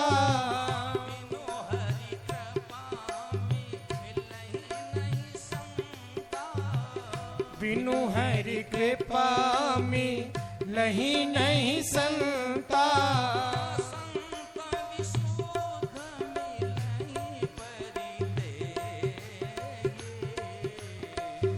संत विशुद्ध मिलहि परिते,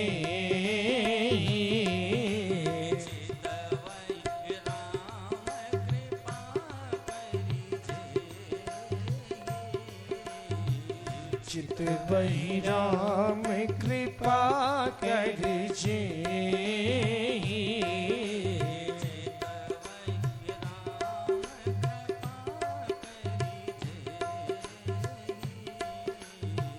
चित बहि राम कृपा करिजे।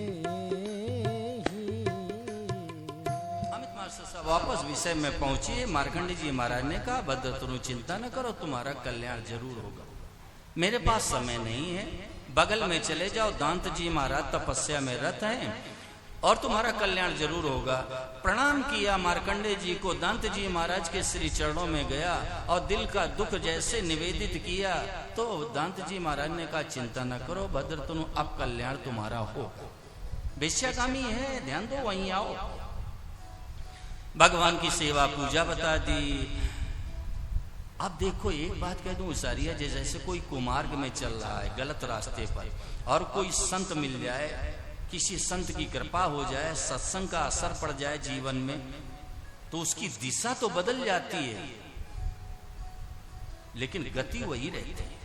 दिशा बदल जाएगी, कुमार्ग से सन्मार्ग में आ जाएगा, लेकिन जैसे वो कुमार्ग में गलत कामों में लिप्त था, ऐसे ही फिर सन्मार्ग में जा करके, और गति वही रहती, उसी धुन से लग जाता है, इसीलिए वो जल्दी सफल हो जाता है। मैं संदेश ही देना चाहता हूँ, इतने मनोयोग से भद्रतनु भगवान के भजन में, उनकी सेवा में, उनकी पूजा में लग गया कि कुछ ही दिनों में भगवान प्रत्यक्ष हो गए। और जब भगवान प्रत्यक्ष हो गए तो भद्रतनु को हृदय से लगाया, हृदय से लगाने के बाद मास्टर साहब अपने समान पीतांबर दे दिया, अपने समान बैजंती माला भी दे दी और अपने समान मुकुट भी दे दिया, और पूरे साज बाज के साथ में भद्रतनु रहने लगे।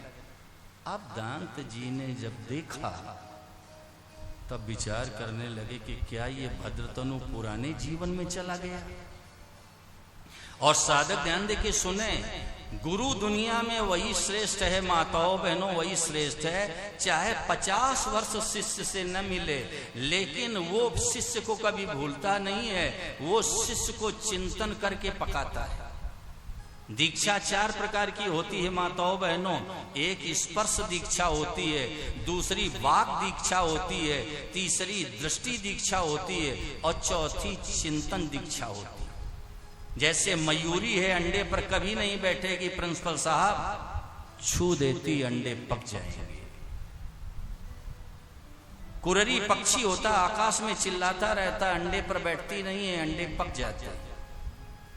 मछली होती है रेत में अंडे दे देती है, बब्बी जी कभी बैठेगी नहीं, दृष्टि डाल देती है, पक जाते हैं। और कछुई है, ये अंडों पर कभी नहीं बैठती है, चिंतन कर करके पका देती है। ऐसे संसार में सदगुरु वही है जो चिंतन कर करके अपने चेले को पका दे, वो है सदगुरु। आज क्या हो रहा है, खाऊं खाऊं लाओ लाओ लाओ बस।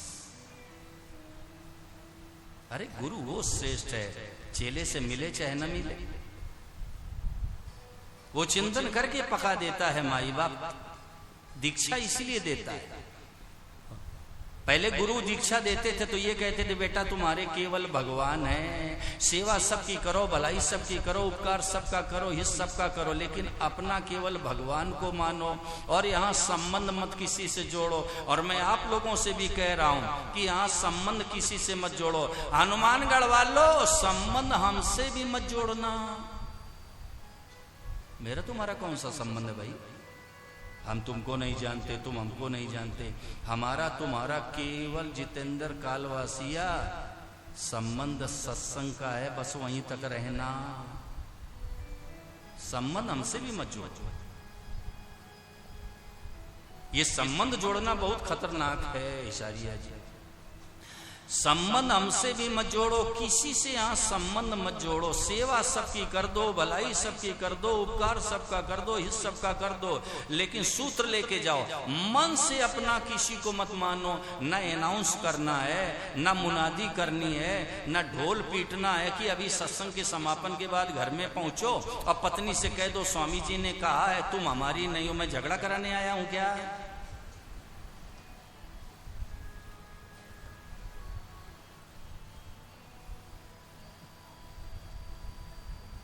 अरे भाई मन से किसी को मत मानो।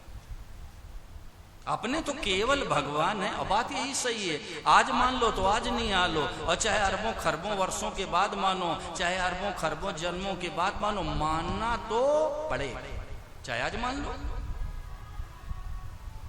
अरे उन्हीं के नाते सबकी सेवा करो। पतिव्रता रहे पति के पासा, यूं साहिब के डिग रहे दासा। जैसे पतिव्रता स्त्री होती है अमित जी, वो सास को भी रोटी देगी, ससुर का भी सम्मान करेगी, देवर जेठ का भी आदर करेगी, देवरानी जेठानी का भी आदर करेगी, लेकिन आश्रय किसका लेती है? पति। कोई हृदय की बात कहनी होती पति से कहती है। लेकिन जरा बताओ तो सही, गोपाल जी खड़े हो जाइए, मैं खड़ा कर दूंगा, खड़े होइए।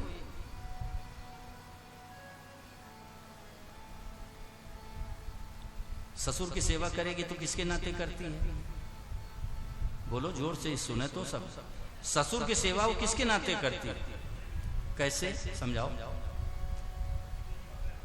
ना मेरे पति के पिता हैं, बैठ जाओ शांति से। अरे भाई सेवा इसलिए करती कि मेरे पति के पिता हैं। सास की सेवा करेगी, मेरे पति की माँ है। अगर ननद का आदर करेगी, मेरे पति की बहन। अरे भाई पति के नाते सेवा करती है। ऐसे भगवान का जो अनूठा भक्त होता है, शरणागत भक्त होता है, वो सबकी सेवा करेगा। लेकिन करेगा कैसे? ये मेरे प्यारे के प्यारे, इस नाते सेवा करेगा।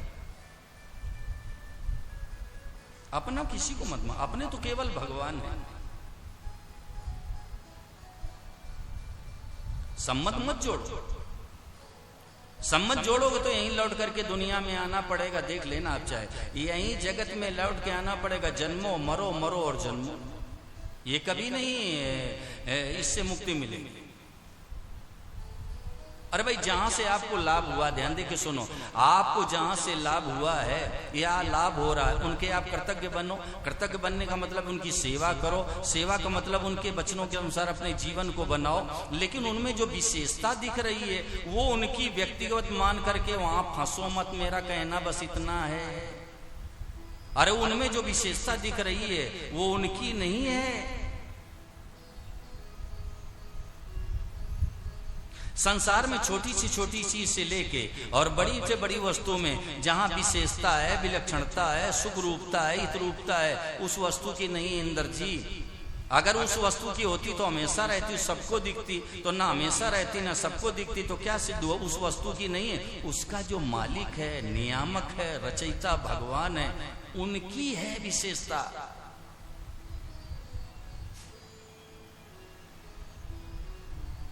एक बात याद आ गई, अगर आपका हो तो मैं इंद्र जी बोल दूं।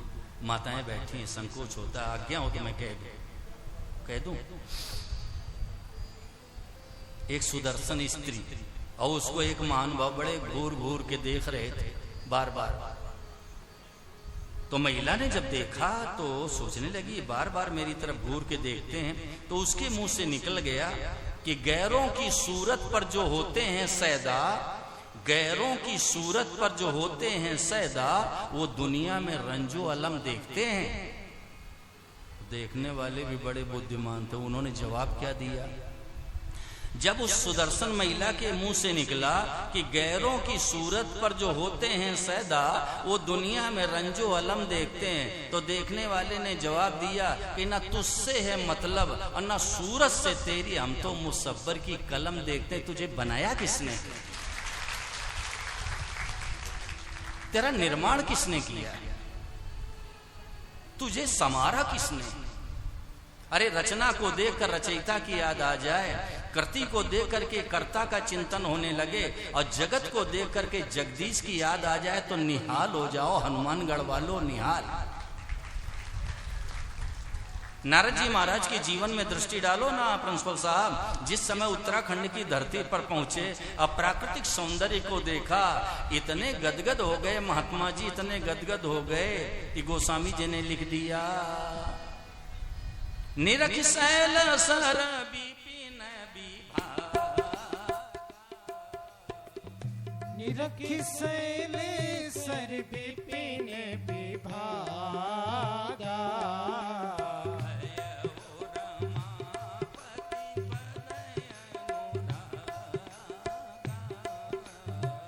भयउ रमापति पद अनुरागा,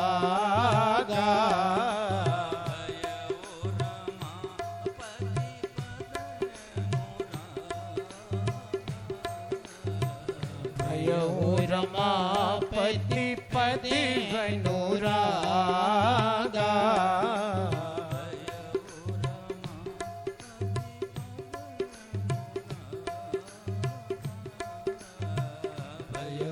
रमापति पद अनुरागा। अमित मास्टर साहब, नारद जी ने निरख शैल पर्वत सर तालाब विपिन जंगल विभागा झरने, तो भयउ रमापति पद अनुरागा, भगवान श्री विष्णु के चरणों में प्रेम हो गया। ये कोई साधन है क्या? बोलो भाई, ये साधन है क्या?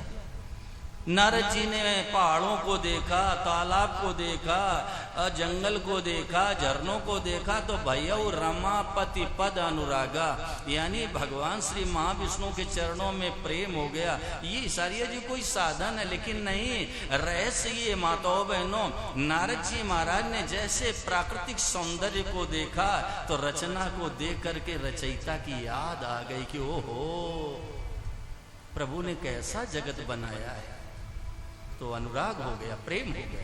ये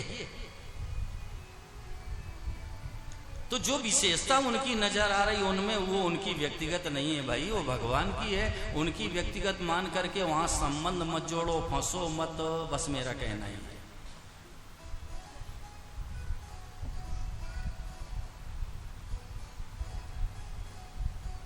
तो दांत जी महाराज ने कहा, भद्रतनु तुम क्या पुराने जीवन में चले गए? बोले नहीं, आपने जिनकी सेवा पूजा बताई है सब उन्हीं की कृपा से, उनकी आज्ञा से हो रहा है। अब दांत जी को बड़ा आश्चर्य हुआ इंद्र जी कि मुझे इतने दिन तपस्या करते हो गए, आज तक मुझे ठाकुर जी के दर्शन नहीं हुए, इसको इतनी जल्दी भगवान कैसे मिल गए? तो दांत जी ने कहा कि भद्रतनु हमें भी ठाकुर जी के दर्शन कराओ। और एक बात कह दूं गोपाल, संसार में गुरु वही श्रेष्ठ है जो शिष्य को भगवान से मिला दे, और शिष्य भी वही महान है जो अपने गुरु जी को ठाकुर जी से मिला, वो श्रेष्ठ। कहा ठीक है। भगवान दोबारा प्रत्यक्ष हुए तो निवेदन किया, प्रभु अब मेरे गुरु जी को भी दर्शन देने होंगे। बोले नहीं नहीं, भगवान ने कहा भद्रतनु तुमने मेरे दर्शनार्थ कितना प्रयास किया, ये थोड़ा सा काम प्रतिबंध था, उसका समाप्त हुआ जब जैसे ही वैसे में तुमको मिल गया। तुम्हारे गुरुजी को तो अभी बहुत दिन से तपस्या करनी पड़ेगी। तो दांत जी के लिए भद्रतनु ने हाथ जोड़ के कहा, भगवान नहीं, मेरे गुरुजी को भी दर्शन दो। तो भगवान ने कहा, जाओ गुरुजी को ले आओ। तो भगवान की कृपा से दांत जी को भी भगवान के दर्शन हो गए। ये तो है कथानक, लेकिन अब मूल बात पर आओ। हलचल नहीं, शांत बैठ जाइए, हलचल मत करो। अब मूल बात पर आओ। ये तो कथानक है। आप श्रीमद् भगवद गीता के 9वें अध्याय का 30वां और 31वां श्लोक अमित देखना। भगवान ने क्या कहा? भगवान ने कहा, अपि चेत सुदुराचारो, अपि चेत सुदुराचारो भजते माम अनन्य भाव साधुरेव समंतव्या सम्यग व्यवसितो हि सः क्षिप्रं भवति धर्मात्मा सस्वच्छान्तिं निगच्छति कौन्तेय प्रतिजानी न मे भक्ता प्रणश्यति। भगवान ने कहा ईसारिया जी कि दुराचारी से दुराचारी, यानी जिसने दुराचार करने में अंग और उपांग बाकी नहीं रखा है, माताओं बहनों, ऐसे सुष्ट दुराचारी के लिए भगवान श्याम सुंदर ने घोषणा कर दी, अगर वो भी मेरी शरण में आ जाए अनन्य भाव से, तो भगवान ने कहा उसको साधु मान लो।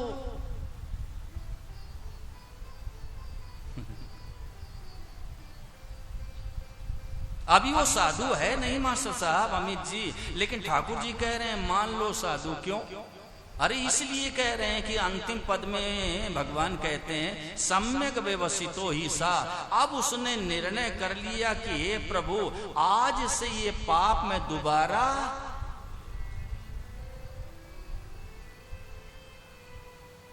तो भगवान कहते हैं उसको साधु मान लो। अभी वो है नहीं साधु भाई।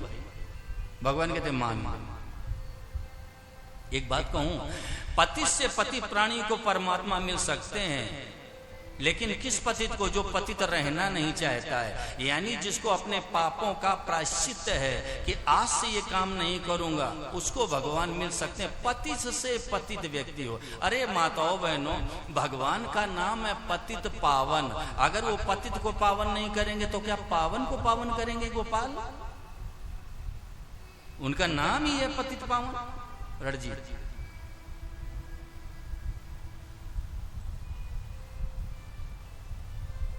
हमने बड़े पाप किए हैं, क्या करूं महाराज जी? अरे भगवान के वचनों पर दृष्टि डालो भाई। आप सत्संग श्रवण करने के लिए आए हो। आज 5वां दिन चल रहा है माई बाप। मैं संदेश ये देना चाहता हूँ, सम्यक व्यवसितो ही सा। उसने डिसीजन ले लिया, फैसला कर लिया लवली चावला कि प्रभु आज से मैं भजन ही करूंगा, पाप नहीं करूंगा, नहीं करूंगा, नहीं करूंगा। करो हिम्मत, करो हिम्मत भाई। ये कोई खेल तमाशा नहीं है माताओं बहनों, हिम्मत करो। ये संकल्प कर लो कि आज से हमें भजन ही, मेरे शब्दों पर दृष्टि रखो अमित मास्टर साहब, आज से मुझे भजन ही करना है। आज से पाप नहीं करना, नहीं करना, नहीं करना। तो जानते हो गोस्वामी जी ने क्या लिखा? जन अवगुण प्रभु मानन का, जन अवगुण प्रभु माने न काहू।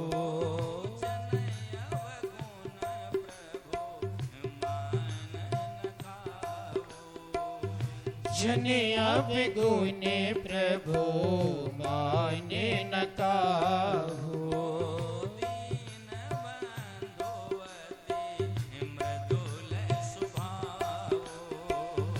दीन बंधुवती मृदुल स्वभाव।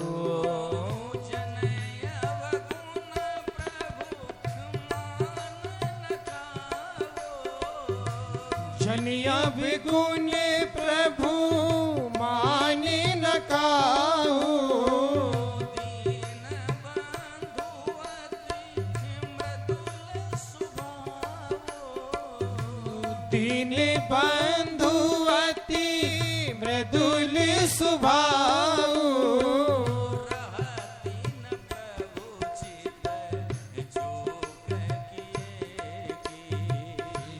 रहती न प्रभु चित चूक किए की।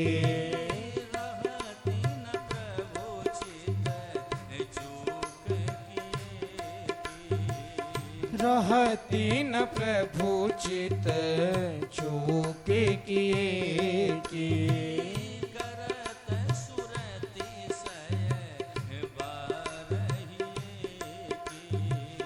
करती सुरति सय बारही की।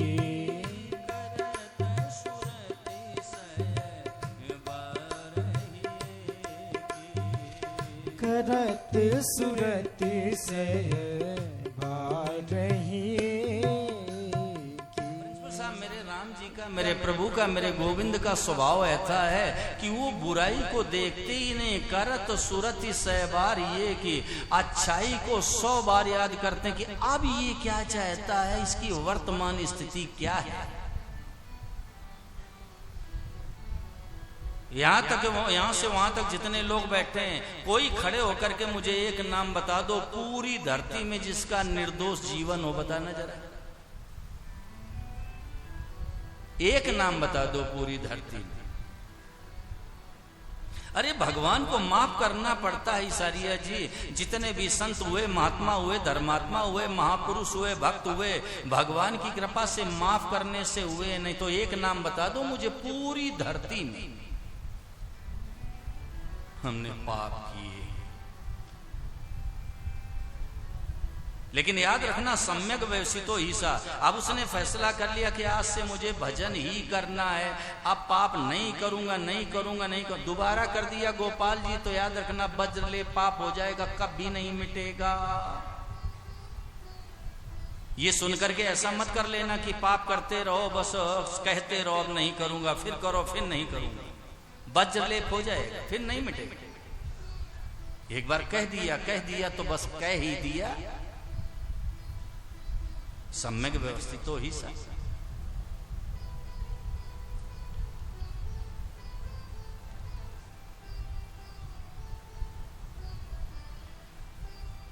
क्या करूं बब्बी, बताओ क्या करूं। मैंने तो पूरी ताकत लगा दी, अब बताओ क्या करूं। अच्छा खड़े हो, थोड़ा बताना जरा, खड़े हो जाओ, खड़े हो।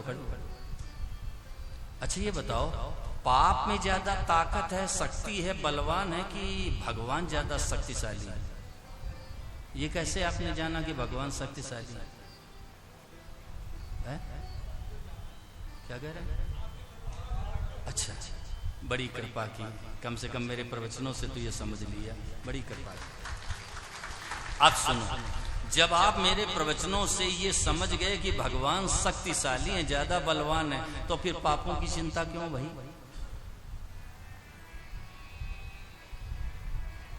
अरे भाई देखो, बिल्कुल सीधी बात है, आपकी समझ में आवे ना आवे, लेकिन मैं सच कह रहा हूं। जैसे धोबी होता है ईसारिया जी, पहले धोबी कपड़े धोते थे, घर में आते थे, गिनती करके कपड़े दिए जाते थे, वो धुल करके लाता था, फिर काउंटिंग होती थी, जाओ अब जाओ। और साल के अंत में जो अनाज पैदा होता था वो घर से लेते थे। मुझे याद है कई बार मैं ही गिनती करता था। कभी कभी बचपना याद आ जाता है, क्या करूं। तो धोबी है ना, उसको जितेंद्र जी देख लेना, अब तो धुलाई करते ही नहीं, अब तो भाई ड्राई क्लीनिंग हो, ये लोगों के पास धन हो गया, पैसा हो गया। अब वो पहले यहाँ क्या कहते हैं, भगवान जाने, रेहू होता थी, एक मिट्टी होती थी, उसी से वो धुलते थे, बढ़िया एकदम क्लीन कपड़े करके लाते थे। अब तो ड्राई क्लीन है भाई, इतना पैसा है, ये लो 500 रुपए ड्राई क्लीन। ये माताएं भी साड़ियां देखो देखो ड्राई क्लीनिंग। अरे अपने हाथ से वस्त्र धो देखो आप। हमने तो रात में कपड़े धोए हैं ऋषिकेश में, दिन में बाथरूम खाली नहीं तो रात में धो के डाल दिए। अब इस समय क्या है कि बैठ करके धुलते नहीं बनता, ये लड़के लोग धो देते हैं। चलो तो मैं ये निवेदन करना चाहता हूं कि वो सरोवर के किनारे ले जाता था कपड़ों को, और कपड़ों को ले जाता, और जब कपड़े धोने लगता तो एक शिला होती उसी पर वो पछाड़ता था। तो ज्यादा मैला जब कपड़ा उसको मिल जाता ना, ज्यादा मैल लगा तो बड़ा प्रसन्न होता था धोबी। क्यों? कि इसमें मैल ज्यादा, इसको धुलने में मजा आएगा। अब वो बार बार पानी में ऐसे डालता और ऐसे करके मारता और मुंह से कहता था छियो राम, ऐसे बोलता था। तो मैं निवेदन ये करना चाहता हूं सुरेंद्र, कि जैसे धोबी को ज्यादा मैला कपड़ा धोने में मजा आता, आनंद आता है, ऐसे मेरे कन्हैया को ज्यादा पापी को निर्मल करने में मजा आता है कि ये मेरे चरणों की शरण में आ गया है। हे नाथ, आपके सिवा मेरा संसार में कोई नहीं है। तो भगवान को ऐसे पापी को निर्मल करने में बड़ा मजा आता कि आज आ तो गया, सम्यक व्यवस्थित हो ही सा। हे प्रभु, आज से ये काम मैं दोबारा कभी नहीं करूंगा। अरे भगवान राम ने तो हद कर दी सज्जनों, समय का अभाव है। इतने उदाहरण भरे पड़े हैं शास्त्रों में, भगवान के वचनों में इतना रहस्य छिपा हुआ है कि मैं क्या करूं, कैसे आपको समझाऊं। भगवान राम ने तो यहां तक कह दिया, हिसारिया जी, कोटि विप्र बद लागई जाऊ, आए शरण तजऊ नहीं था। एक ब्राह्मण की हत्या का महापाप लगता, अगर कोई ब्राह्मण की हत्या कर दे तो महापाप लगता। क्योंकि ब्राह्मण चारों वर्णों का गुरु होता है, वर्णा नाम ब्राह्मणों गुरु। हमारे धर्म ग्रंथ में 5 महापाप बताए गए हैं व्यास जी महाराज के द्वारा। ब्राह्मण की हत्या करना महापाप है, मदिरा पान करना, शराब पीना महापाप है, गुरुपत्नी के साथ गमन व्यभिचार करना महापाप है, स्वर्ण आदि बहुमूल्य रत्नों की चोरी करना महापाप है, और 5वां विश्वासघात करना महापाप। एक ब्राह्मण अगर उसकी हत्या आपके द्वारा हो जाए तो महापाप लगेगा। और राम जी कह रहे हैं कोई करोड़ों ब्राह्मणों की हत्या करके और मेरे चरणों की शरण में आ जाए तो मेरे प्रभु ने घोषणा कर दी कि उसका भी मैं त्याग नहीं कर सकता।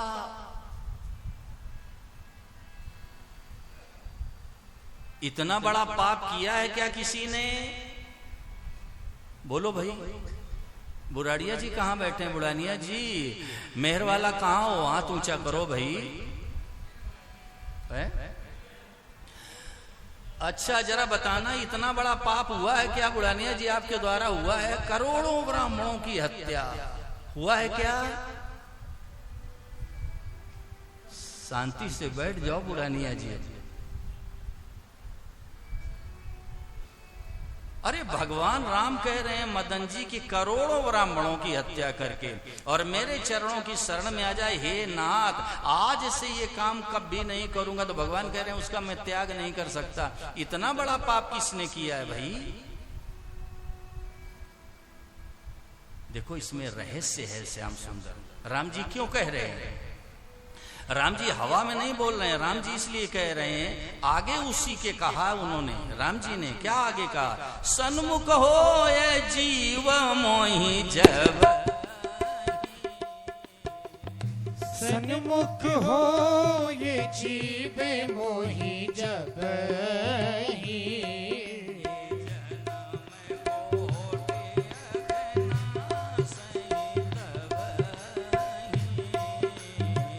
जन्म कोटि अज्ञाना सही तबहि,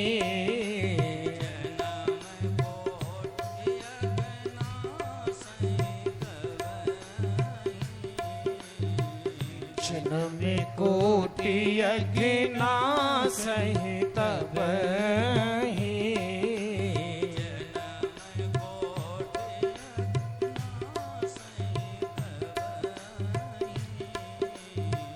जन्म कोटि अज्ञाना सही तबहि। जितेंद्र जी राम जी कह रहे हैं कि जैसे ये जीव मेरे सन्मुख होगा इसके करोड़ों जन्मों के पाप स्वतः नष्ट हो जाएंगे, करने नहीं पड़ेंगे। हनुमान जी जब ही और तब ही है।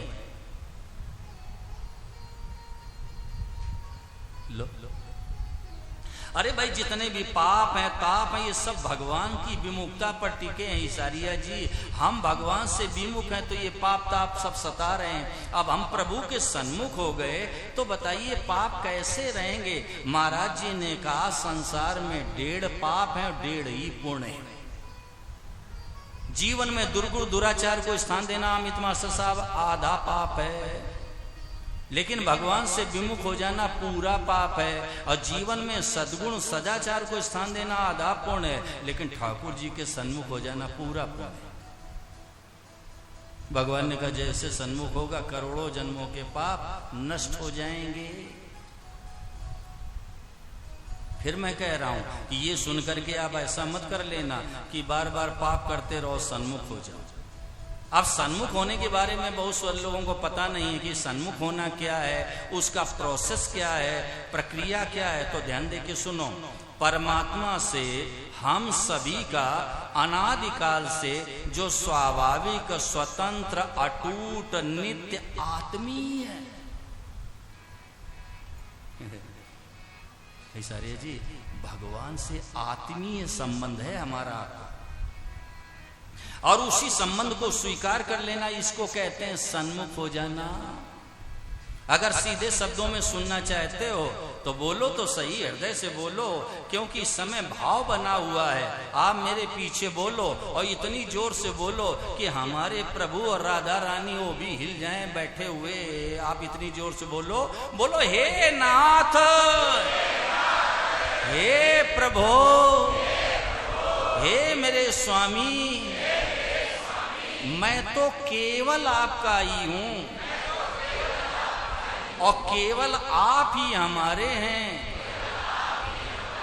मैं किसी और का नहीं,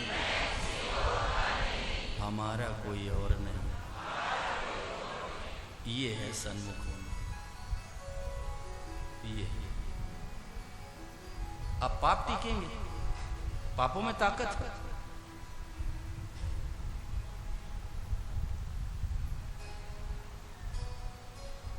अरे मास्टर साहब कहूं कि ना कहूं, लोग अनर्थ न कर लें, बोलो है?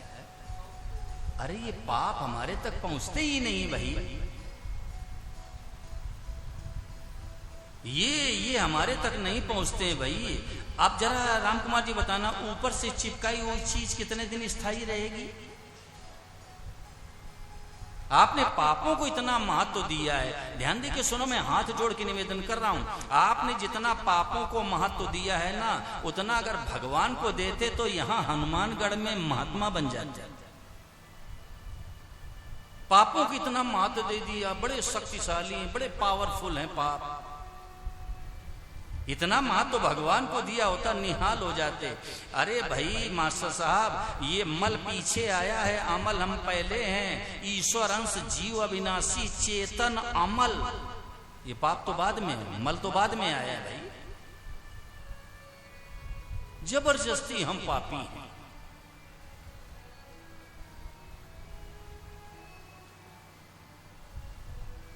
आपने पापों को इतना महत्व क्यों दिया भाई? मैं ये कहना चाहता हूं, इतना महत्व भगवान को देते तो निहाल हो जाते।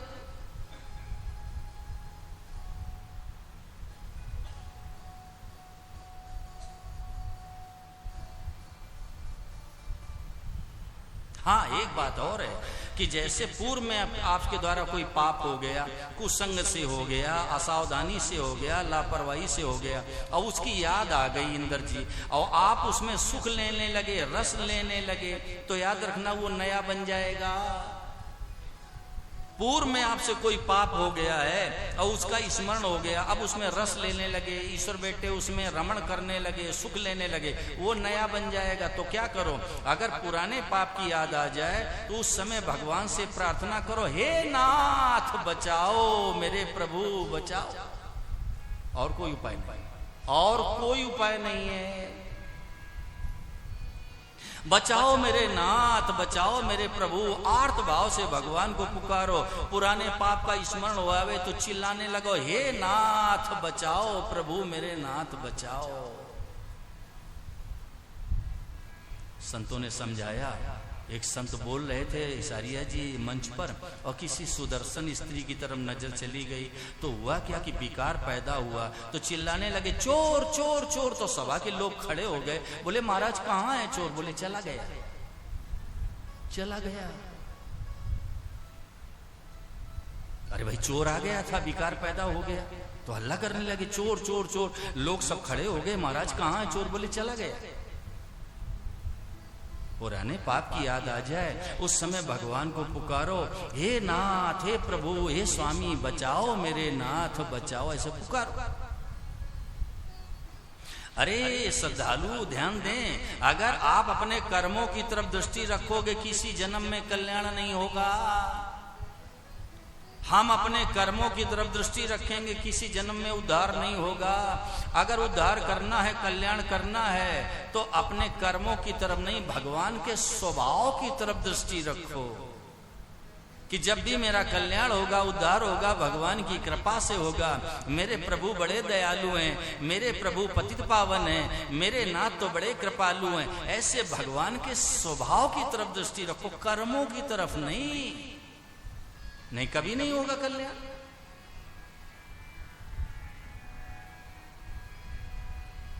छोटा बच्चा ज्यादा शरारत करता है प्रिंसिपल साहब, और एक जन्म की माँ की बात कर रहा हूं, और वो छड़ी लेकर सामने आ जाती, इंदर जी हाथ पकड़ लेती, बोल शैतानी करेगा। बच्चा कहता नहीं मम्मा अब ना करूंगा, तो हाथ की छड़ी छूट गई। हृदय से लगा लेती, आंखें नम हो जाती और कहती है कि देख दोबारा ये काम मत करना। एक जन्म की माँ है अनिल, एक जन्म की माँ, हाथ की छड़ी छूट गई, हृदय से लगा लिया, आंखें गीली हो गई। देखो बेटा अब ये काम मत करना। हाँ मम्मा ना करूंगा, मैं नहीं करूंगा। माँ तू हृदय से लगाती है बार बार। भगवान तो अनंत जन्मों की माँ है, कहो तो एक बार, हे नाथ आज से भजन ही करूंगा, पाप नहीं करूंगा, नहीं करूंगा, नहीं करूंगा। देखो तमाशा, देखो फिर। अरे ये जो संसार की माँ में दयालुता कृपालुता आई, ये कहां से आई है? उन्हीं भगवान से आई है भाई। ये माँ के अंदर जो कृपालुता है, दयालुता है, दया का भाव है, ये ठाकुर जी से ही आया है। अब आप विचार करो वो कितने दयालु होंगे, कितने कृपालु होंगे।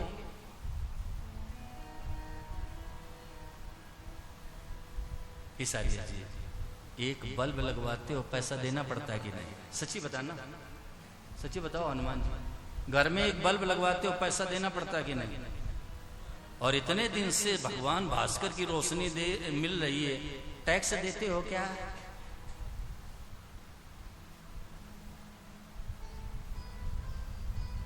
बताओ भाई, टैक्स देते हो क्या? एक पंखा घर में लगवाना हो, एसी लगवाना हो, कितने पैसे खर्च करने पड़ते हैं। और इतनी सुंदर ये हवा मिल रही है, इसका टैक्स भरते हो क्या? बोलो भाई। एक घर में नल लगवाओ तो कितने पैसे खर्च करने पड़ते हैं। इतनी नदियां बह रही हैं गंगा यमुना की लहरों पर, माई बाप देखो जरा दृष्टि डाल करके, कितना विहंगम दृश्य होता है। आप स्नान करते हो, गंगा जल पान करते हो, टैक्स देते हो क्या?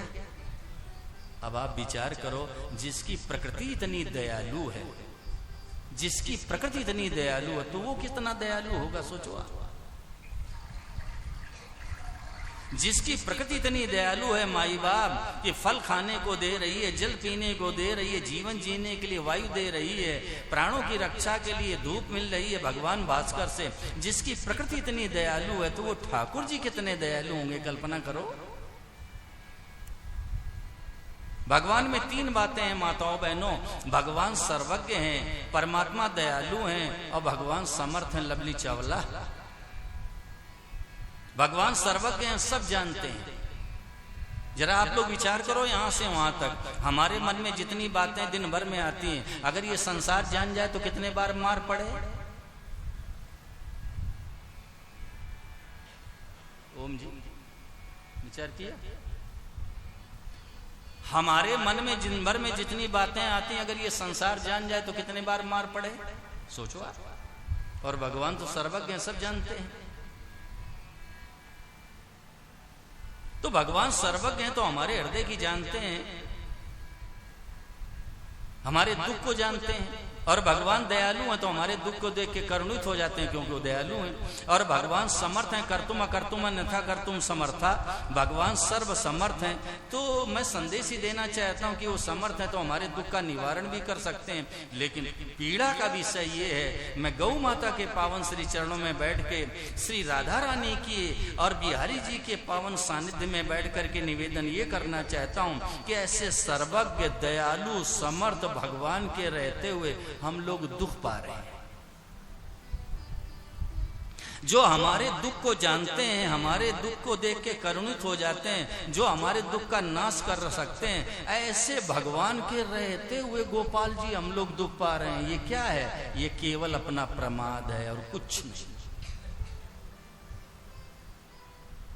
वो दुख निवारण के लिए तैयार बैठा है, कल्याण उद्धार के लिए तैयार बैठा है, गोदी में लेने के लिए तैयार बैठा है। मैंने संतों से सुना ईसारिया जी कि जब से ये जीव भगवान से विमुख हो गया है ना, तो भगवान तो हाथ पसारे इंतजार कर रहे हैं कि मेरे पास आ जाए। मैंने स्वामी जी से गंगा मैया के किनारे सुना है कि भगवान अपने को निहाल मानेंगे कि आज मैं निहाल हो गया, मेरे ये सन्मुख हो गया, मेरे चरणों में आ गया, मैं तो निहाल हो गया। वो तो इंतजार कर ही रहे।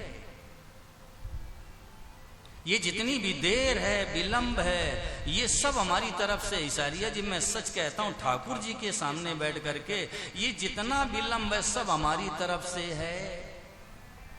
दरिया दूषण दास में, दरिया दूषण दास में, और नहीं राम में दोष। और जन चाले एक पावड़ो तो हरि चाले 100 कोश। जन चाले एक पावड़ो तो हरि चाले 100 कोश। एक कदम अगर ठाकुर जी के सामने बढ़ जाए और अमित मास्टर साहब इस भावना से बढ़ जाए कि हे मेरे स्वामी, हे मेरे नाथ, मैं समझ नहीं सका भगवान, मैंने प्रमादवश ऐसा पाप कर डाला। प्रभु मैं आज संकल्प लेता हूँ, हे नाथ आज से मैं भजन ही करूंगा। प्रभु मैं पाप नहीं करूंगा, नहीं करूंगा, नहीं करूंगा। तो जन चाले एक पावड़ो तो हरि चाले 100 कोश। वो तो तैयार बैठा है।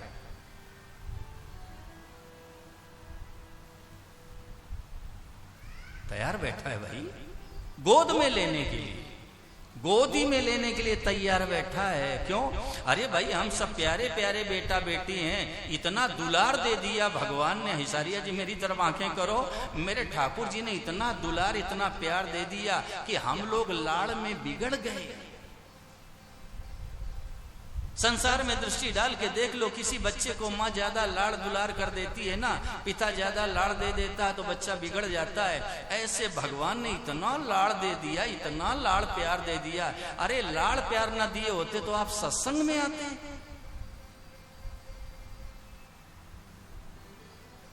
या तो चाय की दुकान में मित्र के साथ में चाय की चुस्की लेते, या सो जाते। अरे हम लोग लाड़ में बिगड़ गए हैं भाई।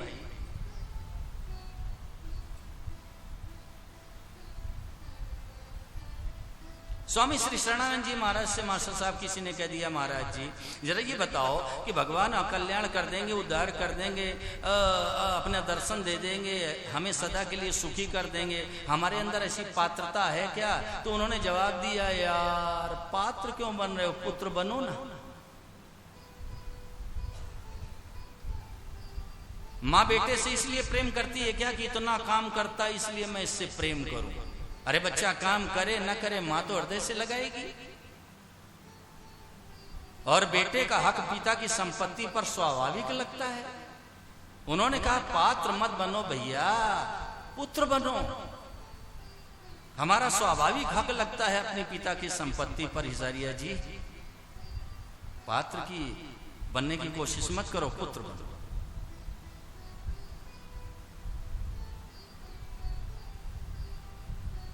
अरे भाई हम सपूत हैं कि कपूत? पूत तो हैं मास्टर साहब, आप सपूत हैं कि कपूत हैं? पूत हैं, ये भगवान भी मना नहीं कर सकते। और मैं तो कहता हूं मास्टर साहब, इस सत्संग को सुन करके और इतनी दृढ़ता जीवन में होनी चाहिए कि ठाकुर जी अगर रात में आके खड़े हो जाएं और कह दें सुनो अमित मास्टर साहब आप मेरे नहीं, तो कह देना प्रभु ये भूलने वाली रीत मेरे घर में नहीं है, तुम्हारे घर में, तुम भूल गए होगे, हम सदा से आपके हैं। इतनी दृढ़ता। हमारे यहाँ ये भूलने वाला काम नहीं है भगवान। ये आपके इलाके में, आपके क्षेत्र में, आपके घर में होगा ये भूलने का रिवाज, हमारे यहाँ नहीं है। हम तो सदा से आपके हैं। इतनी दृढ़ता वो साधक।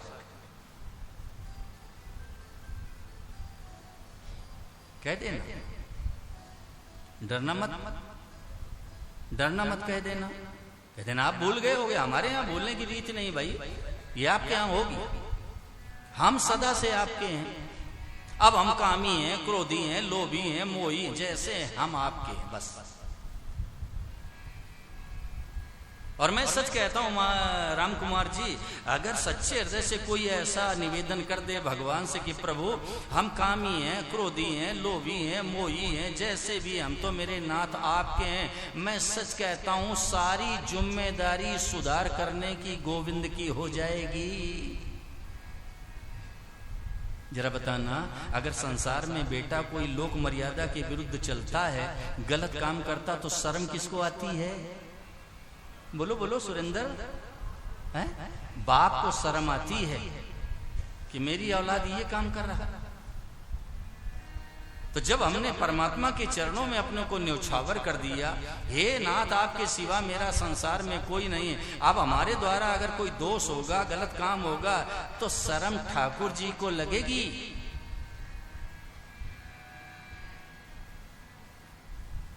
खुद ही दूर करेंगे। आपके जीवन की सारी चिंता हो जाएगी उनको। जरा बताना, लवली चावला बेटा रात में 10 बजे घर आके और आपसे कह दे कि पापा मैंने 5 लोगों को कल निमंत्रण दे दिया, मेरे मित्र आएंगे भोजन करने के लिए, और वो इतना कह करके वो जानते हो क्या करेगा? वो तो बस एसी रूम में जाके, अब चिंता किसको हो गई? लवली चावला को और उसकी माँ को। अब क्या करूं, मटर पनीर बनवाऊं कि सूखी सब्जी बनवाऊं? अब ये लगो आप धुन में। वो सो रहा है, उससे कोई मतलब नहीं, उसने केवल कह दिया बस। अब लवली चावला जाने कि सब्जी कितने बजे लानी है, मंडी कब खुलेगी, अब रात भर चिंतन करो। ये है बाबू, यही हाल है। सारी चिंता भगवान को हो जाएगी हमारी। केवल हमारा धर्म, हमारा कर्तव्य इतना है कि अपने को उनके चरणों में डाल दो, बस हो गया। दोनों हाथ ऊपर कर दो, हे नाथ आपके सिवा मेरा संसार में कोई नहीं है। मैं तो कहता हूं आप कोई नाम जप मत करो, आप इतने रोज कहो और इस तरह से कहो कि पड़ोसी कहने लगे आजकल पागल हो गए हैं क्या। बस यही कहो, हे नाथ आपके सिवा कोई नहीं, मेरे नाथ आपके सिवा कोई नहीं, मेरे प्रभु मैं कहां जाऊं, मेरे नाथ मेरा कोई नहीं है, संसार में कोई नहीं है। देखो आप, देखो करके, ये नाम जप से ज्यादा तेज है, ये नाम जप से ज्यादा तेज है।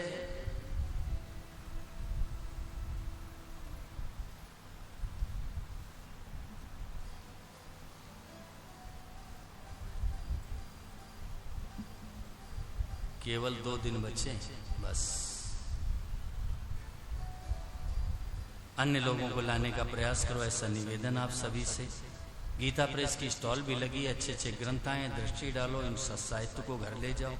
आरती की तैयारी की जाए। माताएं विशेष ध्यान दें, आरती के लिए उतनी माताएं पर्याप्त हैं जितने पास में हैं, बस उसके आगे जगह ही नहीं। पीछे से आने का प्रयास मत करना।